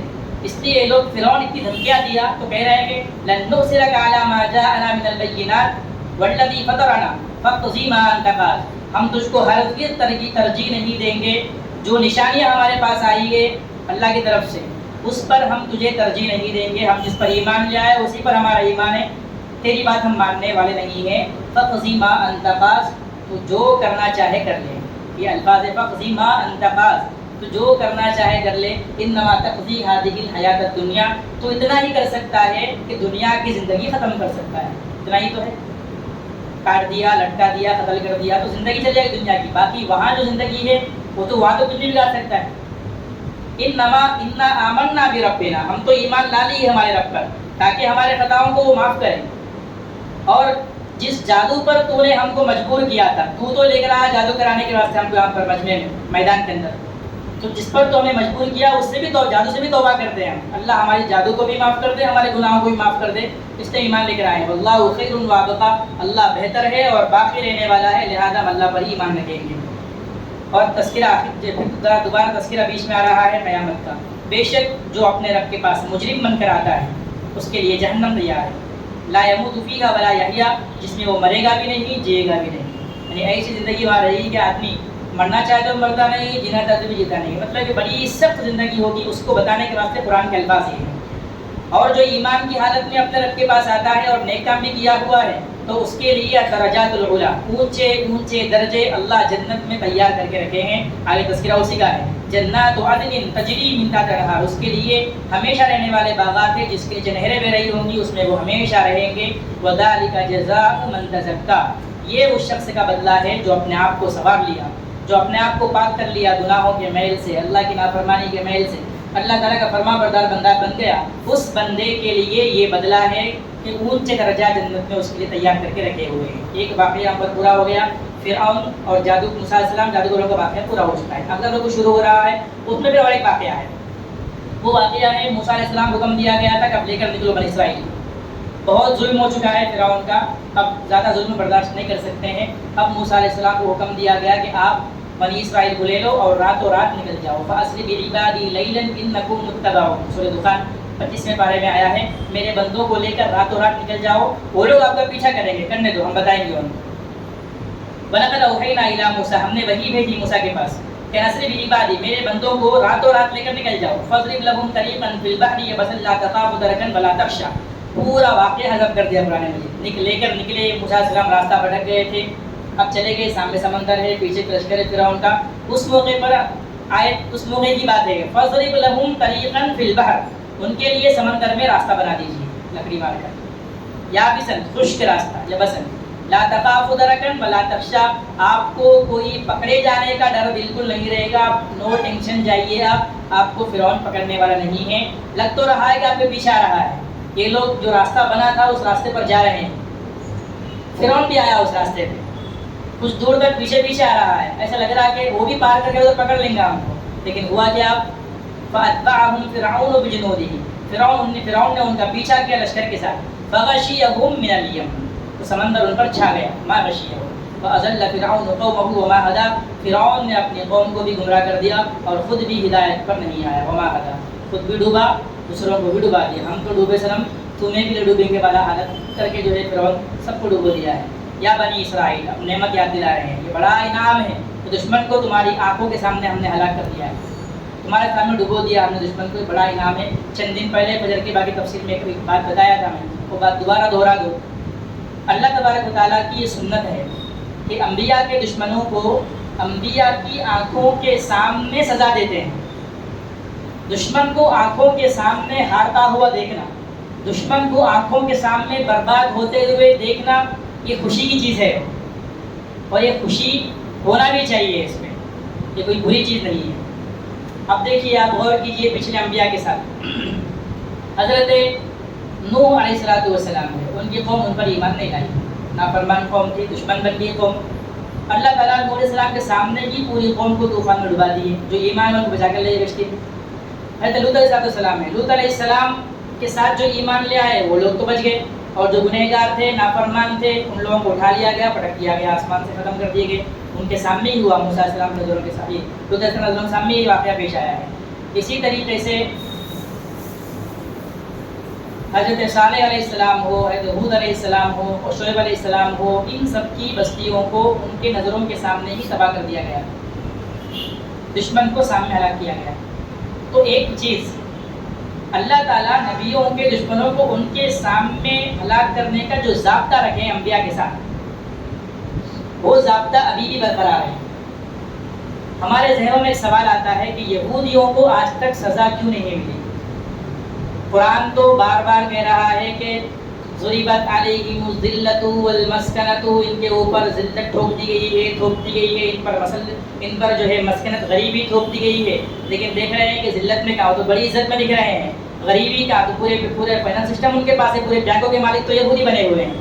تو مسکین بھی نہیں دکھ رہے ہیں، بڑے مالدار دکھ رہے ہیں.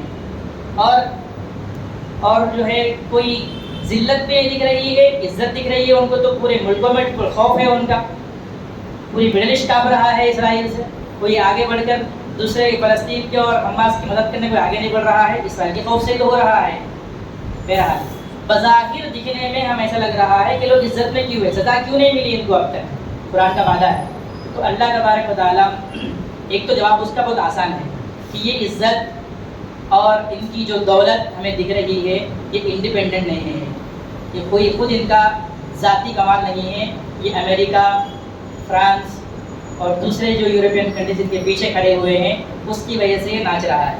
اگر چند دنوں کے لیے امریکہ اگر اپنا ہتھیار دینا چھوڑ دے، مدد کرنا چھوڑ دے، دوسرے یورپین کنٹریز ساتھ دینا چھوڑ دے، تو 2 گھنٹے کافی ہے ختم کرنے کے لیے پورے اسرائیل کو، عرب کنٹریز کے لیے. ان کے پیچھے یہ لوگ ہیں. تو حقیقی عزت تو ہے ہی نہیں، دوسرے کے سہارے پر ٹھہری ہوئی عزت ہے، یہ بھی کوئی عزت ہے.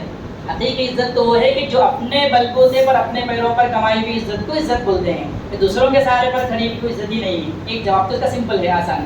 دوسرا جواب تو وہ ہے جو میں آپ کو بتا رہا ہوں، اللہ تعالیٰ ان کی سزا کو ذرا مؤخر کر دیے، کیونکہ یہ جس نبی کو ستائے ہیں وہ ہے حضرت عیسیٰ علیہ السلام. ابھی عیسیٰ علیہ السلام زندہ ہے، آسمانوں میں موجود ہے. قیامت سے پہلے عیسیٰ علیہ السلام دنیا میں تشریف لائیں گے، اپنے ہاتھوں سے یہودیوں کو ماریں گے. تو دشمن کو اپنے ہاتھ سے مارنے کا یا اپنے آنکھوں کے سامنے تباہ ہونے کا جو ضابطہ ہے اللہ تعالیٰ کا، وہ برقرار ہے. عیسیٰ علیہ السلام آنے کے بعد پھر یہودیوں سے جنگ ہوگی. اس جنگ میں ایک ایک پتھر پکارے گا کہ آؤ میرے پیچھے یہودی ہے، مارو. موسیٰ عیسیٰ علیہ السلام کی نظر جس یہودی پر پڑے گی وہ پگھل جائے گا، پگھل کر مر جائے گا. تو اپنے آنکھوں کے سامنے اپنے ہاتھوں سے عیسیٰ علیہ السلام یہودیوں کو ماریں گے. اس لیے ان کو تھوڑا ان کی طرح ڈیلے ہو گئی ہے، ان کو لیٹ کرتے جا رہے ہیں. عیسیٰ علیہ السلام کے ہاتھ سے مار جانا ہے. وہ جو ضابطہ ہے دشمن کو اپنے ہاتھ سے مارنے والا، وہ ضابطہ انشاءاللہ باقی ہے. بہرحال اب وہ جو نعمت ہے دشمن کو ختم کر دینا آنکھوں کے سامنے، یہ بھی نعمت ہے. اس نعمت کا تذکرہ کیا، نعمت یاد دلا رہے بنی اسرائیل. یا بنی اسرائیل، اے بنی اسرائیل، قد انجیناکم من عدوکم، ہم نے تم کو تمہارے دشمن سے بچا لیا، فرعون سے. اور ہم نے تم کو طور کے داہنی جانب تم کو وعدہ کیا. مطلب یہ کہ موسیٰ علیہ السلام کو کہا گیا تھا 40 لوگوں کو لے کر آؤ. یہ پورا قرآن واقعہ اسٹارٹ کر رہا ہے. وہاں 40 لوگوں کو لے کر گئے تھے، 40 دن کے لیے 70 لوگوں کو لے کر گئے تھے. 70 لوگ لفظ ہے، وَاخْتَارَ مُوسَىٰ مِنْ قَوْمِهِ 70 کا لفظ ہے. 70 لوگوں کا انتخاب کر کے لے گئے تھے، 40 دن وہاں پر گزار کر آئے تھے موسیٰ علیہ السلام. اس کے بعد پھر تذکرہ ہے وَنَزَّلْنَا عَلَيْكُمُ الْمَنَّ وَالسَّلْوَىٰ، تم کو من و سلوہ بھی دیے، دشمن سے بچائے، تم کو تورات جیسی کتاب دیے ہیں، تم پر من و سلوہ نازل کیے ہیں. کھاؤ اپنے رب کی پاکیزہ نعمتوں کو، اور سرکشی مت کرو ورنہ تم پر میرا غصہ اترے گا. سرکشی میرا غصہ اترا، اور جس پر اللہ کا غصہ اتر جائے وہ ہلاک ہو گیا. اور میں بڑا بخشنے والا ہوں اس شخص کو جو توبہ کرتا ہے اور ایمان لاتا ہے، اچھے کام کرتا ہے، پھر سیدھے راستے پر چلتا ہے. اس بندے کے لیے میں بہت معاف کرنے والا ہوں. موسیٰ علیہ السلام کو جو وعدہ کیا گیا کہ آپ طور پر تشریف لائیے 40 دن کے لیے، تو موسیٰ علیہ السلام وہاں پر گئے تھے، بہت جلدی پہنچ گئے تھے قوم سے. اللہ پوچھ رہے ہیں کہ موسیٰ جلدی کیوں آ گئے اتنے؟ موسیٰ علیہ السلام نے کہا کہ وہ ملائی اللہ علیہ وہ میری قوم پیچھے آ رہی ہے، میں جلدی آیا آپ کے پاس تاکہ آپ راضی ہو جائیں گے. بہرحال یہاں آنے کے بعد اللہ تعالیٰ ایک بیڈ نیوز سنائے موسیٰ علیہ السلام. وہ نیوز یہ ہے کہ آپ تو یہاں آئے ہیں لیکن آپ کے پیچھے کیا ہوا معلوم؟ آپ کے پیچھے سامری آپ کی قوم کو بچڑے کی پوجے میں لگا دیا، آپ کی قوم کو پیچھے برباد کر دیا. انا قد فتنا قومک من بعدک واضلهم السامرین، ہم نے آپ کے پیچھے آپ کی قوم کو فتنے میں مبتلا کر دیا، سامرین نے ان کو گمراہ کر دیا ہے۔ موسیٰ علیہ السلام غصے کی حالت میں واپس آئے، آ کر قوم سے پوچھ رہے یا قومی، کیا اے میری قوم، کیا تم کو اللہ نے تم کو اچھا وعدہ نہیں کیا تھا کہ تم اگر اچھی عبادت کرے تو تمہیں نعمتوں سے مزید نوازے گا؟ کیا تم پر اللہ تعالیٰ کا یہ عہد، یہ وعدہ تمہیں لمبا ہو گیا؟ ام اردتم ان یحل علیکم غضب من ربکم، کیا تم یہ چاہتے ہو کہ اللہ تم پر اپنا غصہ نازل کرے؟ بہرحال انہوں نے کہا کہ موسیٰ، ہم نے کوئی آپ کی وعدے کی خلاف ورزی نہیں کی، ہمارے پاس جو زیورات تھے، جب ہم فرعون کے علاقے سے واپس آ رہے تھے تو وہاں فرعون کے گھر میں جو عورتیں کام کرتی تھی وہ زیورات لے کر آئی تھی، زیورات ہمارے ساتھ تھے۔ تو سامری نے ہمیں کہا کہ وہ زیورات کو تم لا کر آگ میں ڈال دو، اس سے ہم جو ہے ایک بچڑا تیار کریں گے۔ سامری نے بچڑا تیار کیا اور کہا کہ ھذا الہکم و الہ موسیٰ، یہ تمہارا بھی خدا ہے اور موسیٰ کا بھی خدا ہے۔ موسیٰ پتہ نہیں کہاں چلے گئے دور پر خدا کی تلاش میں، خدا تو یہاں ہے، موسیٰ وہاں چلے گئے، ایسا بولے گمراہ کر کے ہم کو جو ہے بچڑے کی پرستش میں لگا دیا۔ بہرحال موسیٰ علیہ السلام جو ہے اس سے سامنے سے بڑے ناراض ہو گئے۔ بیچ میں کچھ واقعہ ہے ہارون علیہ السلام کے ساتھ، ہارون علیہ السلام کے ساتھ موسیٰ علیہ السلام کی تھوڑی سی ناراضگی ہوئی، تم کو تو قوم کا ذمہ دار بنا کے گیا تھا، تم کیوں نہیں سنبھالے قوم کو؟ ہارون علیہ السلام نے کہا کہ موسیٰ مجھے آپ ذمہ دار پر ٹھہراؤ، میں پوری کوشش کی آپ نے، لیکن قریب تھا کہ میری قوم مجھے خود ہلاک کرنے کے قریب تھی، اس لیے میں چھوڑ دیا ان کے حال پر۔ پھر سامری کی طرف آئے، آ کر پوچھے ما خطبک یا سامری، سامری تمہیں کیا ہو گیا، تمہارا کیا معاملہ ہے؟ اس نے کہا کہ میں وہ چیز دیکھا جو لوگ نہیں دیکھ سکے، کیونکہ سامری جو تھا اس کا نام بھی موسیٰ تھا، سامری کا نام بھی موسیٰ تھا۔ وہ جب پیدا ہوا تھا تو بچہ تھا، جبرائیل علیہ السلام اٹھا کے لے جا کے پہاڑوں میں رکھے تھے، اس کا کوئی مددگار نہیں تھا، لاوارث بچہ پڑا ہوا تھا، اس کو لے جا کر پہاڑوں میں رکھے، خود اس کی پرورش کرتے تھے، کھانے پینے کا انتظام خود کرتے تھے موسیٰ علیہ السلام کی، جبرائیل علیہ السلام لا کر پہنچاتے تھے۔ تو جبرائیل علیہ السلام کو پہچان لیا وہ حامل، شناخت پوری معلوم ہے۔ اب جب دیکھا جبرائیل گزر رہے ہیں گھوڑے پر، تو گھوڑے کی جو ٹاپو ہے وہاں کی جو جس زمین پر گھوڑا لگتے ہوئے جا رہا ہے وہ مٹی پور اٹھا کے لے کر آیا سامنے، لا کے وہ آگ میں ڈال دیا، وہ بچڑے کے منہ میں ڈال دیا، ڈالتے ہی بچڑے کے اندر سے آواز آنا شروع ہو گئی، دیکھو یہ خدا ہے، اب اسی کی عبادت کرو۔ تو یہ بول رہا ہے کہ میں نے وہ دیکھا جو لوگ نہیں دیکھ سکے، میں نے اس رسول پیغمبر کے نشان کی چیزوں کو میں نے لے لیا، فقبضت قبضۃ من اثر الرسول فنبذتها، اس کو میں نے ڈال دیا ایسا کہ میرے نفس نے مجھے سکھلایا ایسا کر۔ موسیٰ کا بڑا غصہ آیا، کہا کہ اذهب، نکل جا یہاں سے، فإن لك في الحياة أن تقول لا مساس، تیری سزا یہ ہے کہ زندگی بھر تو یہ کہے گا کہ مجھے کوئی مت چھوڑ، سزا ایسی ملی کہ زندگی بھر تنہا رہے گا، کوئی انسان دکھتا تو بولتا کہ مجھے چھوڑو مت، میرے قریب مت آؤ، وحشت، اکیلا پڑا رہا، اکیلے ہی مر گیا۔ بہرحال یہ سامری کا واقعہ تھا، اسی پر یہ واقعہ ذرا مکمل ہو رہا ہے۔ اگلے رکوع میں اللہ تبارک و تعالیٰ تھوڑا سا قیامت کا تذکرہ پھر سے کر رہے ہیں۔ وہ تذکرہ یہ ہے یوم ینفخ فی الصور ونحشر المجرمین، جس دن سور پھونکا جائے گا، مجرمین کو جمع کیا جائے گا اس حال میں کہ ان کے آنکھیں نیلی ہوں گی، ڈراؤنے چہرے ہوں گے ان کے، یتخافتون بینہم، آپس میں بات کر رہے ہوں گے، کہیں گے کہ تم صرف 10 دن ٹھہر کے آئے، اللہ کہہ رہے کہ ہمیں اچھا معلوم ہے کہ وہ لوگ کتنے ٹھہر کر آئے ہیں۔ بہرحال اس کے بعد یہ لوگ آپ سے پہاڑوں کے بارے میں پوچھتے ہیں، قدرت کی نشانی پھر آ گئی، آپ کہیے میرا رب اس کو چورا چورا کر کے رکھ دے گا قیامت کے دن، فَيَذَرُهَا قَاعًا صَفْصَفًا، پھر ایک چٹیل میدان بن جائے گا، لا تَرَىٰ فِيهَا عِوَجًا وَلَا أَمْتًا، اس میدان میں کوئی اپ ڈاؤنس نہیں ہوں گے، کوئی اونچا اتار چڑھاؤ اس کے اندر نہیں ہوں گے، چٹیل میدان، صاف حشر کا میدان۔ اس دن ہر آدمی حشر کے میدان میں آئے گا، سارے لوگوں کی آوازیں جھکی ہوئی ہوگی، کوئی بلند آواز سے بات نہیں کر سکے گا۔ یومئذ لا تنفع الشفاعۃ، کوئی اللہ کے سامنے آگے بڑھ کر سفارش بھی نہیں کر سکے گا، مگر جس کو رحمان اجازت دے وہ سفارش کر سکتا ہے۔ بہرحال اس کے بعد اللہ تبارک و تعالیٰ اس کے بعد والے رکوع میں حضرت آدم علیہ السلام کا واقعہ جو ابلیس کے ساتھ پیش آیا اس کو دوبارہ ذکر کیے ہیں، مشہور واقعہ کئی دفعہ پیچھے بھی آ چکا ہے، آپ سن چکے ہیں اس میں بھی۔ اس کے بعد جو آخری رکوع ہے سورت کا، بالکل آخری رکوع، اس میں نبی کریم صلی اللہ علیہ وسلم کو تسلی دی گئی ہے کہ فاصبر علی ما یقولون، آپ صبر کیجئے ان کی باتوں پر، آپ غمزدہ مت ہوئیے، وسبح بحمد ربک، اپنے رب کی عبادت میں لگے رہیے۔ ظالموں کے ظلم سے، تکلیف دینے والے لوگوں کی تکلیف سے بچنے کا سولوشن یہاں پر دیا گیا ہے، وہ یہ ہے کہ رب کی عبادت میں لگ جاؤ، ان کی باتوں کو توجہ ہی مت دو، جو آپ ستا رہے ہیں، جو آپ کو پریشان کر رہے ہیں چھوڑ دو، اللہ کے حوالے کر دو، آپ اللہ کی عبادت میں لگ جاؤ۔ کب؟ قبل طلوع الشمس و قبل غروبها، اس میں تذکرہ پوری 5 نمازوں کا آ چکا ہے اس آیت کے اندر، مطلب یہ کہ اللہ کی عبادت میں لگ جاؤ۔ سیم یہی مضمون پارہ نمبر 14 میں سورہ ہجر کی جو آخری آیت ہے وہاں پر بھی آیا ہے وہاں پر ہم جانتے ہیں کہ آپ کا سینہ تنگ ہو رہا ہے ان کی باتوں سے.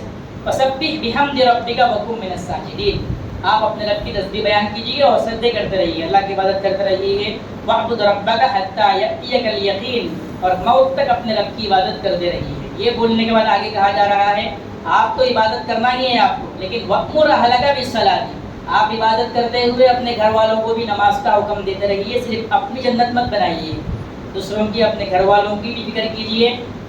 جو 28ویں پارے میں آیا ہے وہاں پر بھی کیا, قُوا أَنفُسَكُمْ وَأَهْلِيكُمْ نَارًا. اپنے آپ کو بھی بچاؤ جہنم سے, اپنے گھر والوں کو بچاؤ. خود بھی نمازی بنو, اپنے گھر والوں کو بھی نماز حکم دیتے رہو. وَاصْطَبِرْ عَلَيْهَا. خود بھی جم کر رہو. ہم آپ سے روزی نہیں مانگتے ہیں, روزی تو ہم دیں گے آپ کو. وَالْعَاقِبَةُ لِلتَّقْوَىٰ. بہترین انجام تقوی پر رکھا گیا ہے.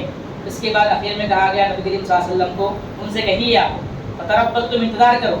فستعلمون, ان قریب تم جان لو گے کہ کون سیدھے راستے پر ہے اور کون گمراہ ہوا ہے, کون صحیح راستے پر ہے, کون ہدایت پر ہے. یہ مرنے کے بعد پتہ چلے گا. تم لوگ کہہ رہے کہ ہم صحیح راستے پر ہیں, محمد غلط راستے پر ہے. صحیح راستہ کون سا ہے, غلط راستہ کون سا ہے, انتظار کرو. فتربصوا, جب قیامت آئے گی, جب حشر کے میدان میں جمع ہوں گے, جب سارے اعمال کھل کر آئیں گے, وہاں پتہ چلے گا کہ کون حق پر تھا اور کون باطل پر تھا. اس طریقے سے سورہ طٰہٰ کو مکمل کیا گیا ہے آخرت کی یاد دہانی پر, آخرت کے منظر پر. تو کئی چیزیں ان دو صورتوں کے اندر آئی ہیں. خلاصہ دونوں صورتوں کا یہی ہے کہ اللہ کے وعدوں پر بھروسہ. موسیٰ علیہ السلام سے جو وعدے کیے گئے اس پر بھروسہ تھا. مریم علیہ السلام سے بھی وعدہ کیا کہ فکر مت کرو, آپ کی بدنامی نہیں ہونے دیں گے, ہم آپ کی عزت کی بات ہم کریں گے. آپ کے چھوٹے بچے سے جو بولنے کے قابل نہیں اس سے ہم بلوائیں گے. اللہ کے وعدے پر بھروسہ کیے تو ان کی عزت کی عبادت بھی کی گئی. پورا جو ایک خاص عنوان دو صورتوں میں نکل کر آتا ہے وہ ہے کہ اللہ کے وعدوں پر, چاہے وہ وعدہ دنیا سے متعلق ہو, چاہے وہ وعدہ موت کے بعد آخرت کی زندگی سے متعلق ہو. جنت کے وعدے ہیں, کافروں کا جہنم کے وعدے ہیں, ان سب پر بھی ہمارا ایمان ہونا چاہیے. اللہ تعالیٰ مجھے اور آپ کو قرآن سے وابستگی نصیب فرمائے, صحیح سمجھنے کی اور ان کے احکامات پر عمل کرنے کی ہم سب کو توفیق نصیب فرمائے. وما توفیقی الا باللہ.